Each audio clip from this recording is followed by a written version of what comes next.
आज सुबह की जो मेरी खबर थी वो यूपीआई के बारे में थी, जो उनका इलेक्ट्रॉनिक सिस्टम है कि सऊदी अरेबिया और बहरीन जो है वो भी यूपीआई सिस्टम को जो है वो अडॉप्ट करना चाहते हैं। पाकिस्तान ने पेमेंट कैसे की है? ये जो मुसद्दिक मलिक साहब कह रहे हैं ना कि ऑयल पहुंचा है, ठीक है, ये पहली शिपमेंट आई है, अगली शिपमेंट आने, लेकिन पाकिस्तान ने चाइनीज करेंसी में पेमेंट की है। मुल्क में ऐसे लोग भी मुल्क दुश्मन है जिन्होंने दरखास्तें लेके भेजी IMF को कि इनको पैसे न दो। दो सूबों ने बड़ा गंदा रोल प्ले किया, उनके उहदेदारों ने जी। उन्होंने क्रिमिनल ऑफेंस किया। इंडिया ने रुपीज में पे किया है या रूबल्स में पे किया, युआन में तो पे नहीं किया ना। पाकिस्तान ने रशिया को से ऑयल लेने में रूबल्स में भी नहीं पे किया, चाइनीज करेंसी में पे किया है रशिया को। इस वक्त यूरोप, अमेरिका सबको मिलाकर इलेक्ट्रॉनिक उनकी ट्रांजेक्शंस जो है उनको वो सरपास कर चुके हैं। यूपीआई ट्रांजेक्शन $1.5 ट्रिलियन ईयर उनकी ट्रांजेक्शंस हो रही। पाकिस्तान इस फौज ने तोड़ दिया। बुरा हैंडसम भीख मांगते पाया गया है। वो जो कभी अपने आप को पाकिस्तान की जरूरत, अवाम पाकिस्तान का सबसे बड़ा मसीहा, सबसे बड़ा रहनुमा बताया करता था, जिसे अब भीख भी नहीं मिल रही। अमेरिका के national security adviser Jake Sullivan पहुंच चुके हैं इंडिया। मुझे गद्दार कहा गया, सैकड़ों और लोगों को गद्दार कहा गया, मगर किसी आज तक फौजी जर्नैल को गद्दार कहा गया।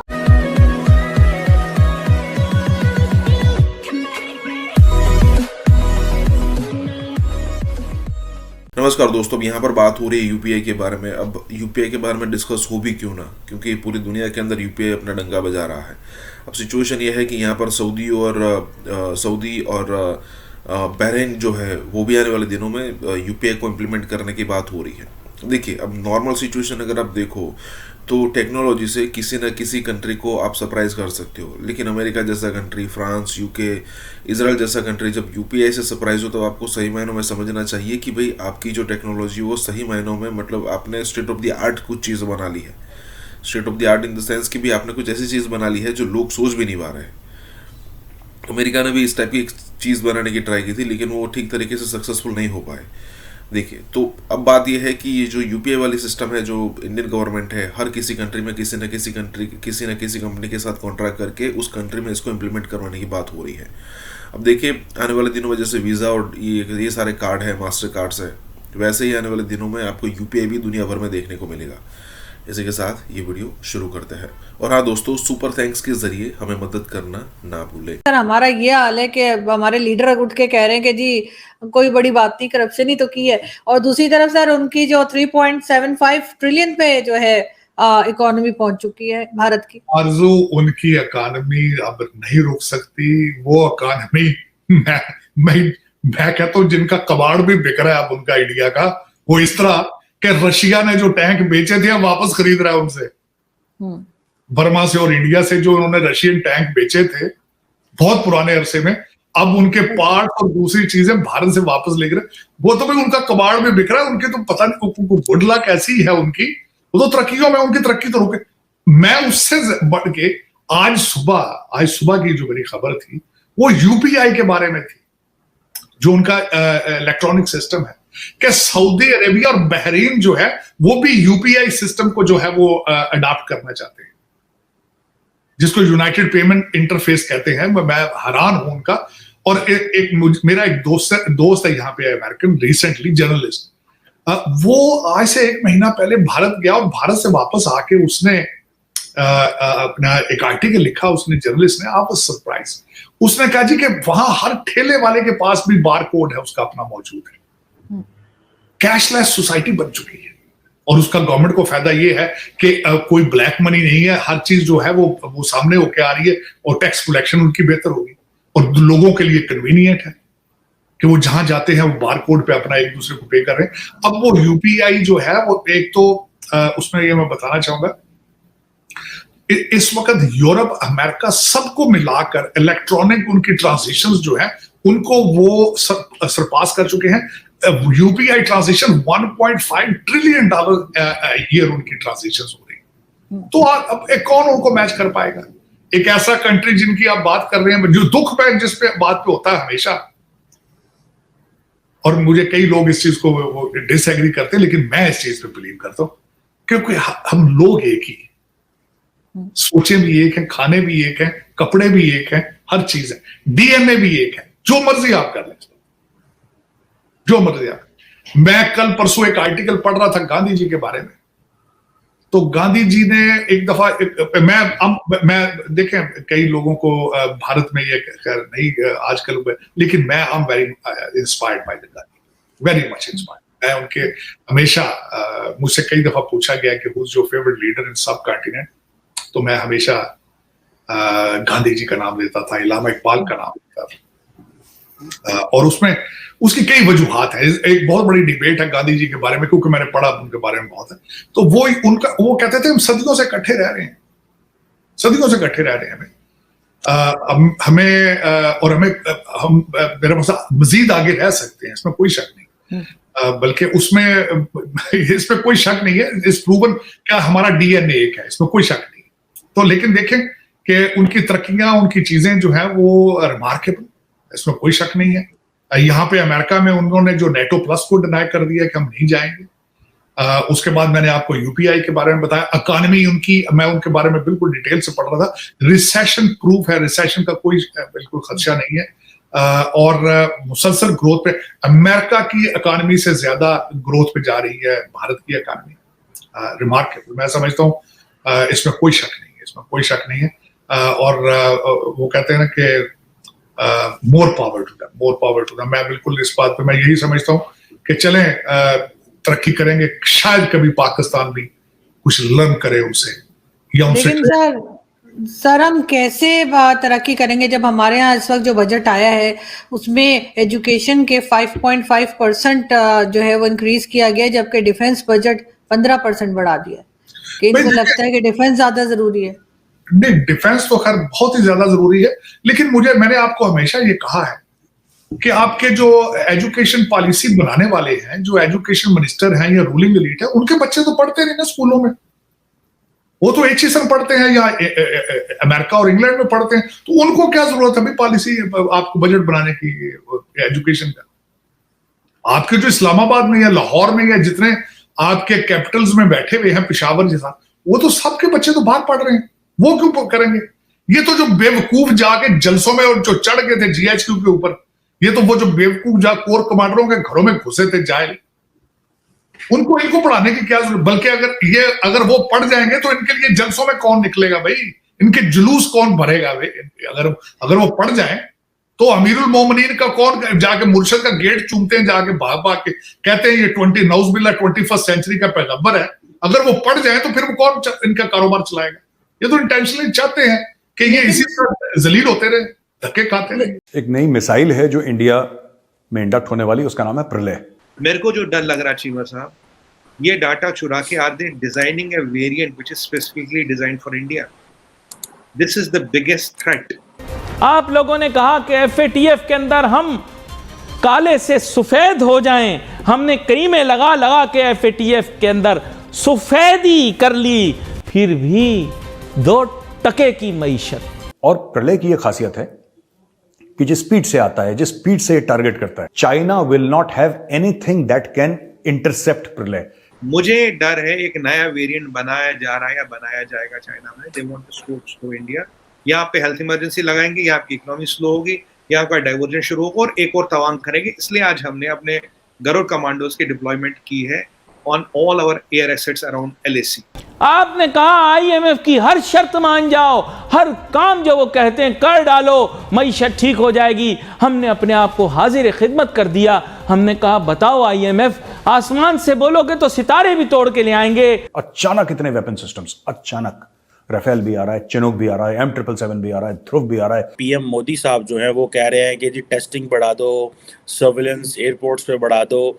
आप क्या समझते हैं? So you are calling this a national security threat? Saudi Arab को देखते हैं, पहले बहुत ज्यादा पाबंदी थी, अब ड्राइविंग की इजाजत भी मिल गई है। उन्होंने कहा है कि अब आया भी बहुत जरूरी नहीं है। That means that Chinese are waging a biological war against India? इस वक्त खैबर पख्तूनख्वा जो है वो पूरी मुकम्मल तौर पे टीटीपी के कंट्रोल में है। आज वो इतनी नफरत आपसे करते हैं जितनी वो बांग्लादेशी आपसे करते हैं, क्योंकि उन्हें भी पता है कि आपने हमसे पैसे बनाए। You are not also safe. अगर ये हो गया ना, आप भी सेफ नहीं है। कहते हैं ना कि शुरुआत कहीं से भी हो, खत्म कहाँ होगा वो किसी को नहीं पता।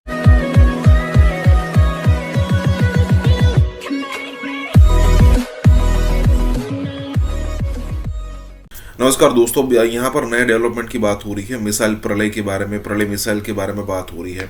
अब देखिए, पाकिस्तान के अंदर ये सारी बातों का डिस्कस होना आम बात हो गई है, क्योंकि अब जो इंडिया और पाकिस्तान के बीच में जो गैप था ना, बहुत ही वास्ट हो चुका है। देखिए, चाहे वो S-400 की बात हो, चाहे रफाइल की बात हो, चाहे ब्रह्मोस के अलग अलग वेरिएंट की बात हो, सुपरसोनिक की बात हो, लेज़र वाली मिसाइल की बात हो, या फिर कहे कि इस टाइप की पृथ्वी मिसाइल्स की बात हो, या फिर कहे कि प्रलय की बात हो। कई सारी चीज़ें हैं जो अब इंडिया के पास आ चुकी है। इंडिया और पाकिस्तान का जो कश्मीर से लेकर गुजरात बॉर्डर है वो पूरी तरीके से ऐसा लगता है कि सिक्योर हो चुका है, और आने वाले दिनों में ऐसा बिल्कुल भी नहीं लगता कि भाई अगर मान लीजिए कि पाकिस्तान की तरफ से हमला होता है तो जितना नुकसान हम पाकिस्तान का करेंगे, हो सकता है 2-5% नुकसान हमारा हो जाए, लेकिन उससे ज़्यादा लग नहीं रहा कि कुछ ज़्यादा होगा नुकसान। कहने का मतलब यह है कि एक तरफा वॉर होगी, और इसी को लेकर यहाँ पर ये सारी तैयारियां डेफिनेटली यही कहा जा सकता है कि की जा रही है। साथ में नो डाउट चाइना को भी हम टारगेट कर रहे हैं। इसी के साथ ये वीडियो शुरू करता है। और हाँ दोस्तों, सुपर थैंक्स के जरिए हमें मदद करना ना भूलें। अब तो बदगुमानी में भी कहका लगाने का दिल चाहता है, और सोचता मैं ये हूँ कि जब मामलात हमारे बस में न कभी थे, न हैं, न होंगे, तो बिला वजह रोज आकर मैं यहाँ पर ये तमाशा करता क्यों हूँ? अगर मुझे इस चीज़ का इल्म है कि हमारी माशी तरक्की के राज वो ना आपको पता है, ना मुझे पता है, ना किसी और को पता है, तो बिला वजह मैं उस राज के पीछे छुपा राज क्यों तलाश कर रहा हूँ? आप नाजरीन इस चीज़ से वाकिफ़ हैं कि मुस्तकिल बुनियादों पर आकर यहाँ पर इस चीज़ का अफसोस करना कि हमारी मईशत इस हालत में क्यों है, और हमारे यहाँ गुर्बत दिन ब दिन बढ़ती जा रही है, महंगाई में तेज़ी से इजाफा हो रहा है, बेरोज़गारी के मसले का हल कोई निकाल नहीं पा रहा। हर आदमी दावे कर रहा है, लेकिन वो सब के सब खोखले दावे हैं। जब मैं ये जानता हूं कि चेहरे भी बदल के देख लिए, निज़ाम भी बदल के देख लिया, चीज़ कुछ हो नहीं रही, तो आप मुझे बताइए कि मैं रोज़ आकर यहाँ पर किस चीज़ का शोर मचाऊं? आप लोगों ने जो जो कहा वो सब कर दिया, सब कर दिया। टैक्स आपने बोला, टैक्स इकट्ठा कर दिया, रिकॉर्ड टैक्स इकट्ठा करके दिखा दिया, मईशत का बेड़ा गर्क वैसे का वैसा। आप लोगों ने कहा कि FATF के अंदर हम काले से सफेद हो जाएं, हमने करीमें लगा लगा के FATF के अंदर सफेदी कर ली, फिर भी 2% की मईशत। आपने कहा IMF की हर शर्त मान जाओ, हर काम जो वो कहते हैं कर डालो, मईशत ठीक हो जाएगी। हमने अपने आप को हाजिर खिदमत कर दिया। हमने कहा बताओ IMF, आसमान से बोलोगे तो सितारे भी तोड़ के ले आएंगे, गरीबों को 2-4 लातें भी लगा देंगे, जो तुम कहोगे कर देंगे, बिजली महंगी, पेट्रोल महंगा, जो कहोगे महंगा करेंगे। कर दिया, फिर भी मईशत का बेड़ा गर्क। आपने कहा करप्शन खत्म कर देंगे, 2-3 आम करप्ट लोगों को कैद कर दिया जाए, उनको सजा का खौफ दिया जाए, मुल्क ठीक हो जाएगा। ईमानदार लोगों को लेकर आ जाओ, चेहरे बदल दो, कभी कप्तान से खिलाओ।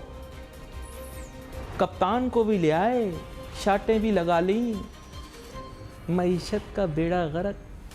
आपने बोला ओवरसीज पाकिस्तानी अरबों डॉलर पाकिस्तान भेजेंगे, कल भी भेज रहे थे, आज भी भेज रहे थे, मईशत का बेड़ा गर्क। आखिर करें तो क्या करें? ये मोहब्बत करने वाली हमारी आशिक कभी हम पर मेहरबान ही नहीं होती। मैं अगले दिन आ रहा था, बोर्ड पे लिखा हुआ था, बोर्ड में लिखा हुआ था पीर बाबा की फक्की खाइए, फिर फौर ताकत हासिल कीजिए। फोन नंबर भी साथ लिखा हुआ था। मैंने फोन नंबर पे फोन कर दिया हैं, मैंने कहा पीर साहब ठाठ उठा वाली सरकार, वो ताकत वाली गोलियां 2 दे दीजिए मुझे, एक मेरे लिए क्योंकि मैं भी प्रोग्राम कर करके ठुस हो गया हूं। और एक दे दीजिए पाकिस्तान की मईशत के लिए, मैं वजीर खजाना को भेज दूंगा, पाकिस्तान की मईशत को खिला दे, ये भी ताकत आ जाए इसमें थोड़ी। मेरे को जो डर लग रहा चीमा साहब, ये डाटा चुरा के आते designing a variant which is specifically designed for India. This is the biggest threat. और अब इसका कोरिलेशन क्या? हमारी हेल्थ मिनिस्टर साहब ने क्या बोला? He is not worried about the Covid cases, he is worried about the new variant. इसलिए क्या बोला? Genome sequencing. जीनोम सीक्वेंसिंग की जाती है नए वेरिएंट्स को पकड़ने के लिए। मुझे डर है एक नया वेरिएंट बनाया जा रहा है या बनाया जाएगा चाइना में। They want to slow India. या आप पे हेल्थ इमरजेंसी लगाएंगे, या आपकी इकोनॉमी स्लो होगी, या आपका डाइवर्जन शुरू होगा और एक और तवांग करेंगे। इसलिए आज हमने अपने गरुड़ कमांडोज की डिप्लॉयमेंट की है on all our air assets around LAC. They wanted us to get distracted here and then attack us from somewhere else. अगर चाइना में इतना कोविड है, जिस कंट्री में इतनी हालत खराब है, दुनिया को डरा रहे हो वो वीडियो दिखा के, तो आप अपने पड़ोसी पे हमला करोगे इस टाइम में? आपकी हालत खराब है, पड़ोसी की होती तो सोचो, चलो समझते हैं कि भाई वो वीक है, मैं हमला कर रहा हूँ। आप मुझे बताओ 29,000 लोग मरते हैं आपके यहाँ हर दिन। मतलब पिछली बुधवार को जो मरा वो नॉर्मल मरा, इस बुधवार को जो मरा वो कोविड से मरा। चीमा साहब, चाइना से कुछ बाहर नहीं आता जब तक CCP ना चाहे। वो डॉक्टर भी गायब हो गया, जिसने कोविड बताया वो भी गायब हो गया। अगर आप इन सब चीजों को जोड़ ले, जो मैंने देखो, मैं कोई बॉयफ्रेंड गर्लफ्रेंड के किस्से नहीं सुना रहा, मैं आपको लॉजिकल चीजें बता रहा हूँ with data and analysis and analogy. You join the thing, why should you need to hack in data of a premium institute medical hospital of India? Hospital का डाटा लेके क्या मिलेगा? Why data hack on hospital? And government of India is doing what it has to do, genome sequencing वगैरह कर रही है। और हमारा वैक्सीन असली है चीमा साहब, उनका वैक्सीन पानी है। पॉइंट इज चीमा साहब, we have to fight our own battle, we have to strengthen our house. हम लोगों से अलाई से मदद ले सकते हैं, हम वहाँ गुहार लगाने नहीं जा रहे कि पापा उसने मुझे मारा। पापा कुछ नहीं करेंगे, हम खुद करेंगे जो हमें करना है, और हम सक्षम हैं चाइना को मुंह तोड़ जवाब देने की। आज हम सब चीजों पे काम कर रहे हैं। अभी टाइम नहीं है शो पे, इकोनॉमी पे भी आज हमने बहुत इनिशिएटिव्स लिए।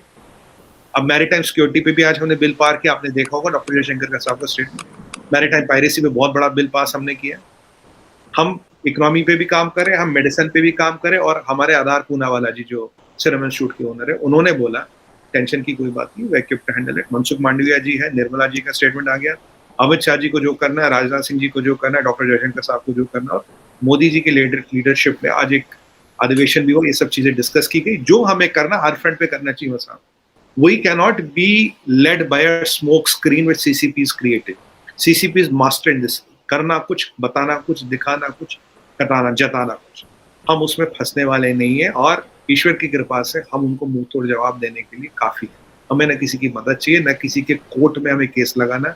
अपील, वकील, दलील खुद, जरूरत पड़ी तो घर में घुस के भी मारेंगे। जम्मू कश्मीर IT हब बनता हुआ दिखाई दे रहा है। 100+ IT इंजीनियर्स की कंपनी है जम्मू कश्मीर में। हम देख रहे हैं कि मुख्तलिफ ममालिक जो हैं वो पाकिस्तान के लिए ट्रैवल एडवाइजरीज जारी कर रहे हैं। Governor, what is the governor talking about?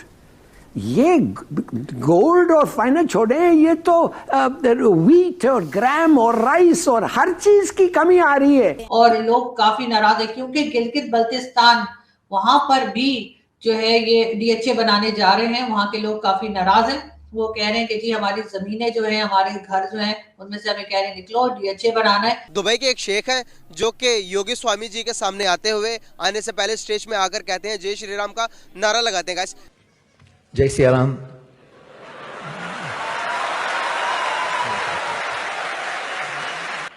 Murari, Bapu, I am not as eloquent as you are, but I just want to say a few words. Thank you for honoring us with your presence. The UAE is truly a land of tolerance and love and compassion. ये शेख किस तरफ जा रहे हैं? जहाँ से इस्लाम आया तो वहीं पर ये सब कुछ हो रहा, तो हम क्या करेंगे एज अ मुस्लिम? बिलावल का एक स्टेटमेंट है कि अमेरिका पाकिस्तान को वॉर ऑन टेरर के ऊपर इमदाद दे रहा है। अच्छा, वॉर ऑन टेरर पे इमदाद क्यों दे रहा है? क्या हम दोबारा 2001 में वापस जा रहे हैं? बेसिकली वो मुसलमानों को अपनी उसमें सलाम कहना चाहिए, वो जय श्री राम कह रहे हैं तो गलत कह रहे हैं। वो जो है एक दिन में 8 अटैक हुए हैं बलूचिस्तान में। Can you imagine? पाकिस्तान के अंदर इस वक्त क्राइसिस का लेवल ये है कि आपके पास इस क्रिसमस के बाद अभी जो सूरत हाल ये है कि आपके पास आपके फॉरेक्स रिजर्व में चीजें बरामद करने की कोई डॉलर मौजूद नहीं है।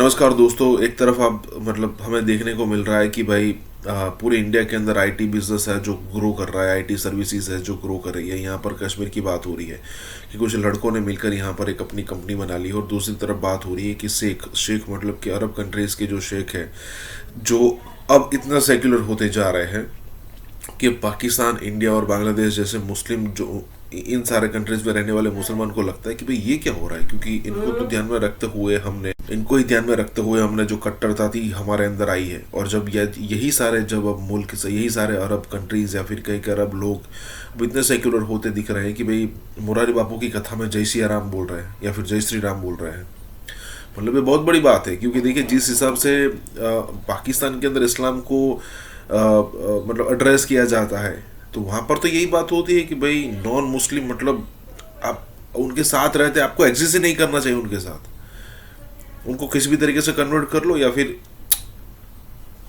इसी के साथ ये वीडियो शुरू करते हैं। और हाँ दोस्तों, सुपर थैंक्स के जरिए हमें मदद करना ना भूलें। सर एक अरबी हैं जो कि हिंदुओं के एक महफिल में जाते हैं, तो वहाँ पर हिंदुओं का एक बहुत बड़ा जो सा उनका एक स्वामी जी होते हैं, तो उनको रिप्रेजेंट करते हुए कुछ बात करते हैं, वो आप सुनिएगा, उसके बाद आप अपना पॉइंट ऑफ व्यू दीजिएगा, क्या ये शेख जो कर रहे हैं सही है या गलत है। गलत कर रहे हैं, मुसलमानों को ये कहना नहीं चाहिए जाके क्या कहते हैं उधर जो है जो भी कर रहे हैं गलत कर रहे हैं। बेसिकली वो मुसलमानों को अपनी उसमें सलाम कहना चाहिए, वो जय श्री राम कहेंगे तो गलत कह रहे हैं। वो जो है शेख साहब को ये गलत कहा, उन्होंने नहीं कहना चाहिए था। जो है मतलब कि मुसलमानों का ये नहीं कहना चाहिए। जारी बात है, उनका जब कलमा पड़ा हुआ तो उसको जो क्या कहते हैं उसकी इज्जत भी रखनी चाहिए, लाज भी रखनी चाहिए बंदे को। जो है ये शेख किस तरफ जा रहे हैं, जहाँ से इस्लाम आया तो वहीं पर ये सब कुछ हो रहा, तो हम क्या करेंगे एज आ मुस्लिम। ऐसे ही है, क्या कहते हैं जब शेख होगा ये हालत है तो फिर बाकी जो कौम है वो फिर किस तरफ जाइए। हालांकि सऊदीया के जो शेख है वो माना जाता है उनसे ही जो इस्लाम का सारा हुआ था सीन। जब वो ये हरकतें करेंगे तो बाकी जो मुसलमान आम है वो क्या फिर करेंगे। आपको पता दुबई के अंदर एक मंदिर भी बन चुका है जहाँ पर 13 टेम्पल्स रखे गए हैं हिंदू देवी देवताओं के। वहाँ पर हिंदुओं के लिए खुली आज़ादी है कि वो वहाँ पर जाके पूजा पाठ भी कर सकते हैं। क्या समझते हैं हम, ये सही है या गलत है? गलत है, होना ही नहीं चाहिए ये। दुबई एक टूरिज़्म हब है, तो टूरिज़्म हब में जो लोग मतलब कि वहाँ पर हिंदुओं की अक्सरियत ज़्यादा है, तकरीबन 60% हिंदुओं की इन्वेस्टमेंट है दुबई के अंदर, तो वहाँ पर अक्सरियत को देखते हुए उन्होंने मंदिर बनाया। तो मंदिर बनाना कोई गलत बात है या सही बात है?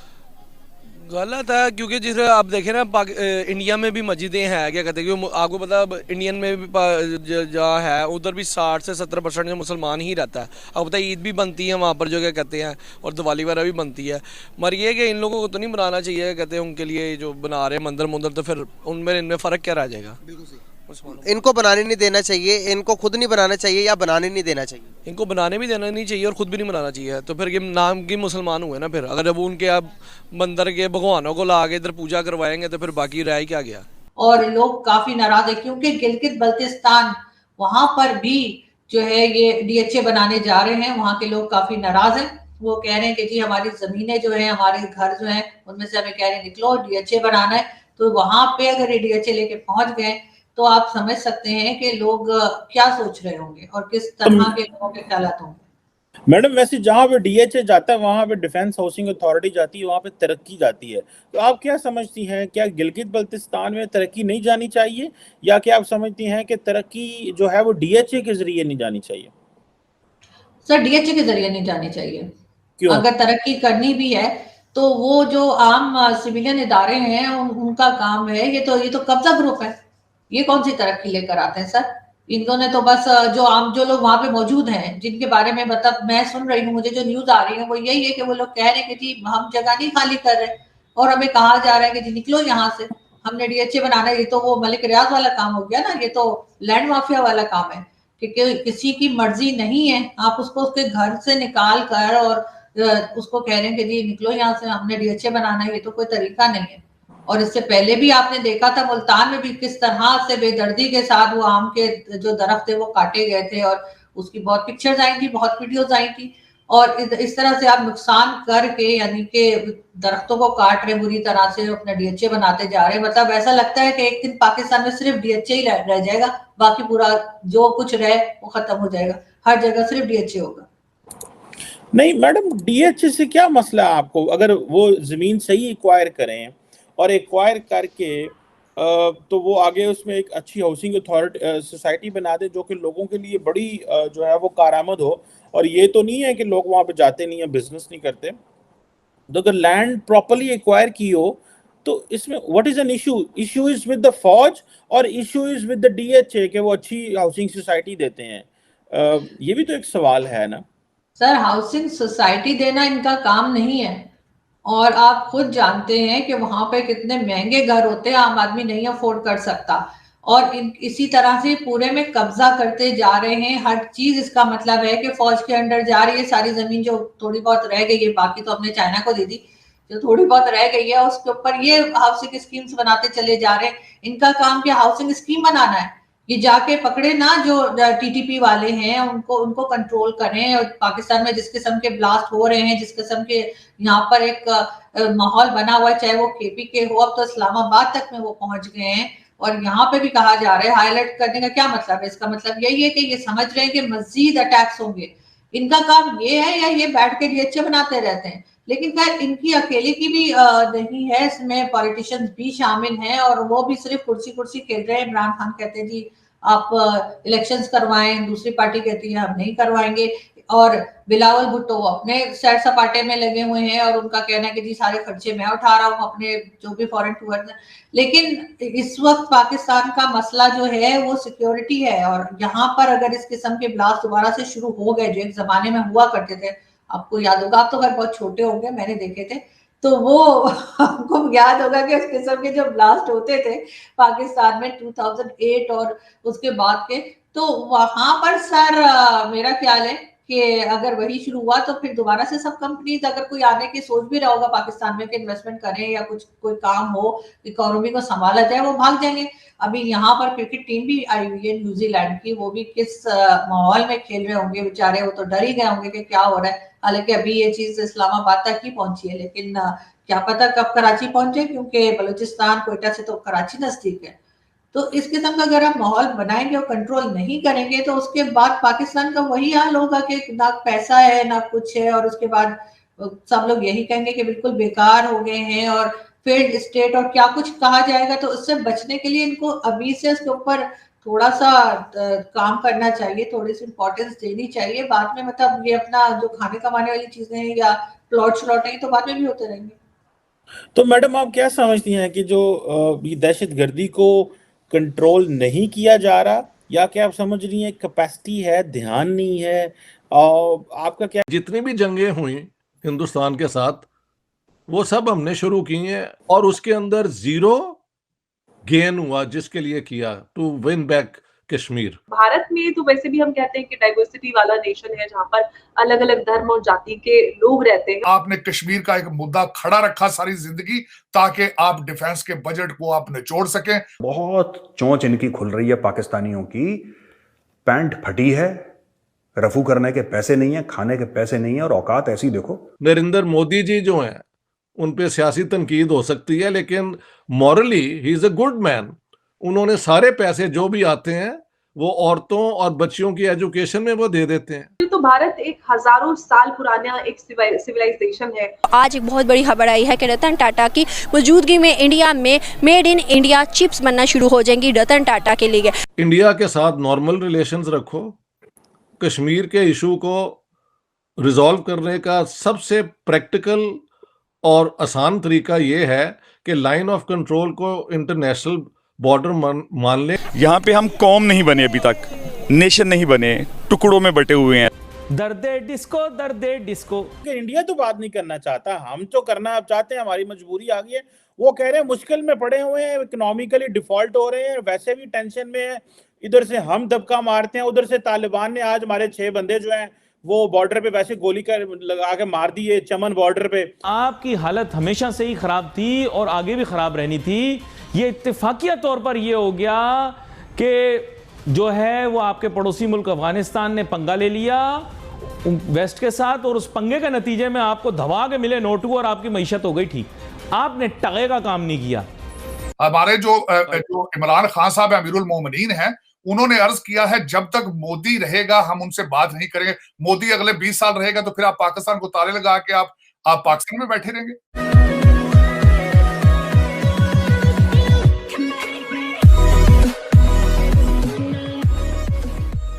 नमस्कार दोस्तों, अब यहाँ पर बात हो रही है कि जितनी भी सारी जंगें इंडिया और पाकिस्तान में हुई, इंडिया और पाकिस्तान के बीच में हुई, युद्ध जितने हुए, चाहे 47 हो, 65 का हो, 71 वाला हो, या फिर 1998, 1999 कारगिल वाला हो। अब देखिए, इन सारी चीज़ों में मतलब देखिए, अब पाकिस्तान के अंदर सिखाया तो ये जाता है कि भाई इंडिया ने मुसल्लत की ये सारी जंगें, मतलब इंडिया ने थोपी। लेकिन रियलिटी अब देखिए ज़रा कि ये सारी की सारी जो लड़ाइयाँ थी ये वो पाकिस्तान ने थोपी थी, क्योंकि कबाइलियों के नाम पर 1947 में पाकिस्तानी आर्मी ही कश्मीर में घुसी थी। उसके बाद अगर आप देखो तो 65 वाली वॉर में भी कश्मीर में उन्होंने हमला किया था, 71 में भी उनकी तरफ से हुआ, और कारगिल में तो हम सबको पता है कि भी घुसपैठ की गई। और इन सारी जगहों पर एक सरप्राइजिंग एलिमेंट उनके पास था, ठीक है, जो कई हद तक वो 65 की वॉर में सफल भी हुआ था।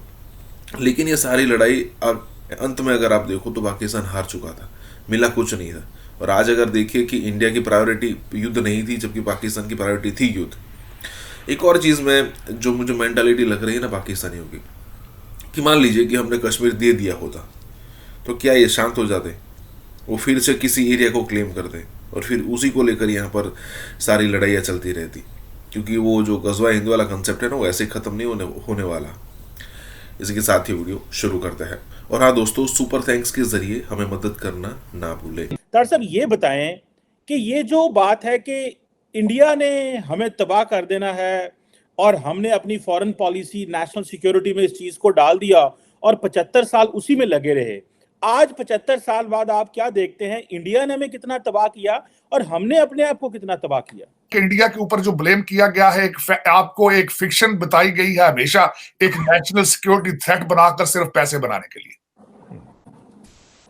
मैं सेकंड करूंगा डॉक्टर इश्तियाक साहब की बात का कि, और इसको सिर्फ मैं डॉक्टर इश्तियाक साहब की बात नहीं करूंगा, आज कोई भी देखने वाला अगर हमें चैलेंज करना चाहता है तो यूट्यूब पे जाए, असगर खान साहब who was air marshal of the Pakistan air force, he said in his statement कि every war has been started by Pakistan. Right, हर जंग आपने शुरू की और हर जंग आपने हारी। This is not we are talking about here, this is on YouTube. और उसके बाद आपने कश्मीर का एक मुद्दा खड़ा रखा सारी जिंदगी, ताकि आप डिफेंस के बजट को आप निचोड़ सकें, आप इस कौम के खून के साथ अपनी जो है वो भूख मिटाते रहे। लेकिन आज जिस पोजीशन पर आप पहुंचे हैं, $6.7 billion versus 560 billion India foreign reserve, 8 to 9 billion Afghanistan foreign reserve. और मैं बात यह करूंगा कि आप इतने बेहिस और बेजमीर हो चुके हैं कि आज भी आपके हर चैनल के ऊपर हर एंकर परवेज लाई की बात कर रहा है कि किस तरह he can become a chief minister of Noon league.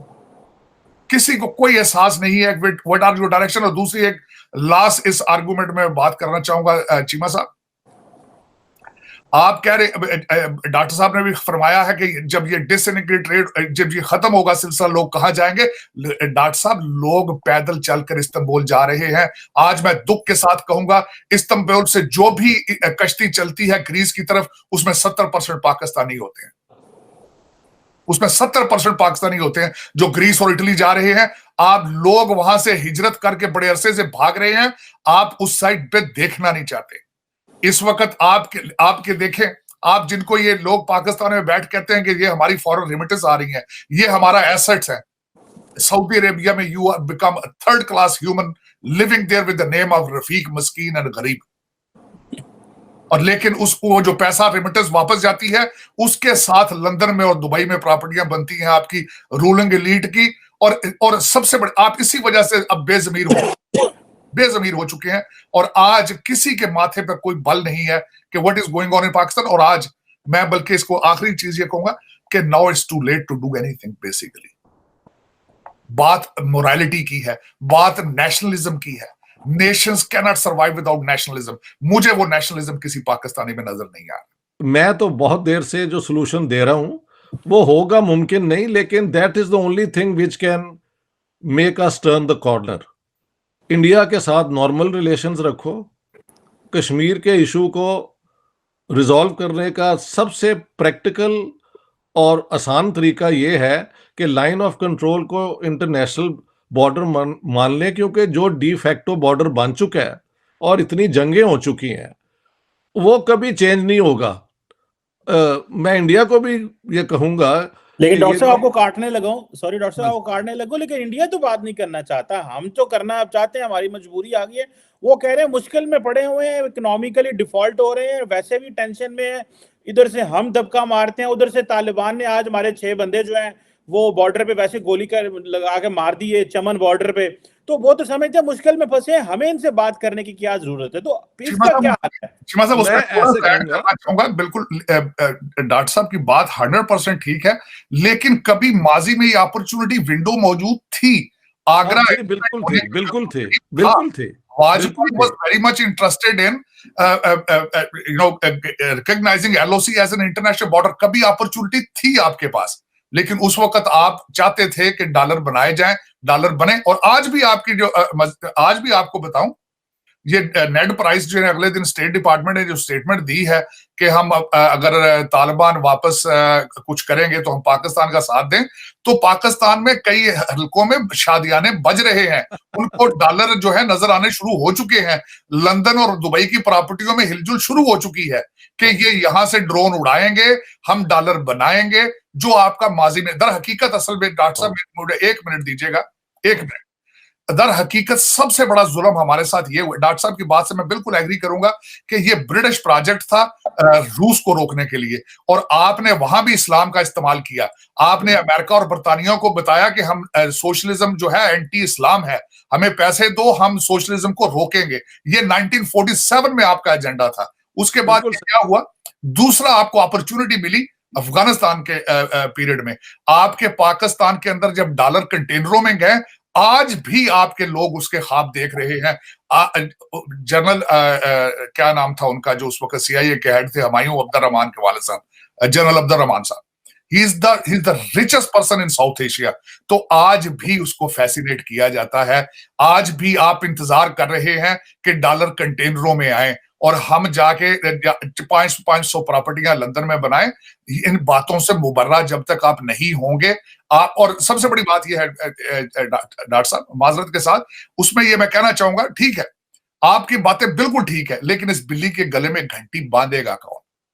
हाँ ठीक है, ये भी एग्री हूं। मैं तो कहता हूं, मैं कहता हूं, मैंने भी कहा था कि इस वक्त पाकिस्तान में अगर आसम मुनीर साहब के पास अगर विल मौजूद है, सोल्यूशन भी मौजूद है। मैं ये बिल्कुल एग्री करूंगा।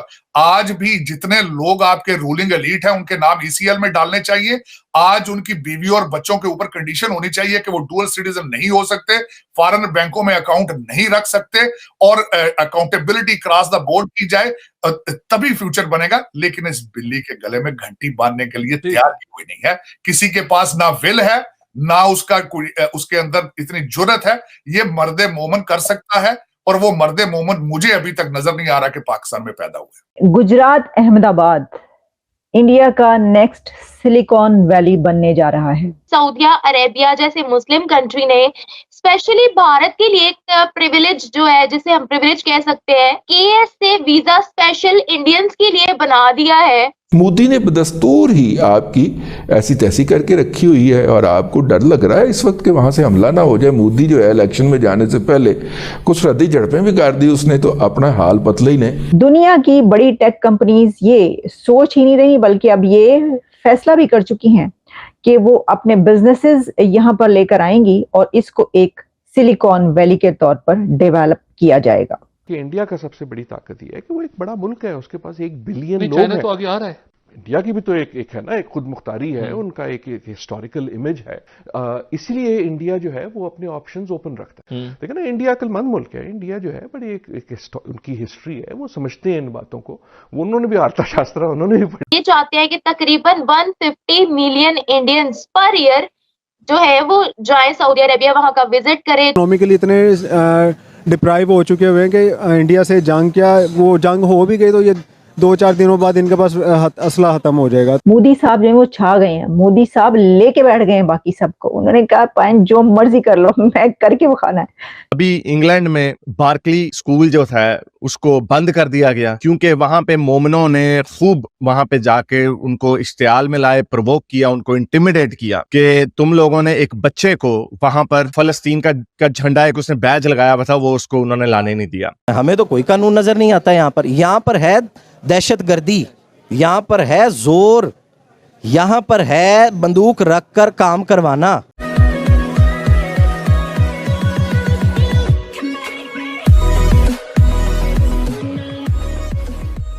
नमस्कार दोस्तों, यहाँ पर दो अलग अलग मुद्दों पर बात हो रही है। पहला मुद्दा तो ये है कि गुजरात का अहमदाबाद जो है वो सिलिकॉन वैली बनता जा रहा है, और दूसरी बात यह है कि भाई इलेक्शन से पहले ऐसा ना हो जाए कि भाई प्रधानमंत्री मोदी या फिर कहे कि भारत की तरफ से हमला हो जाए।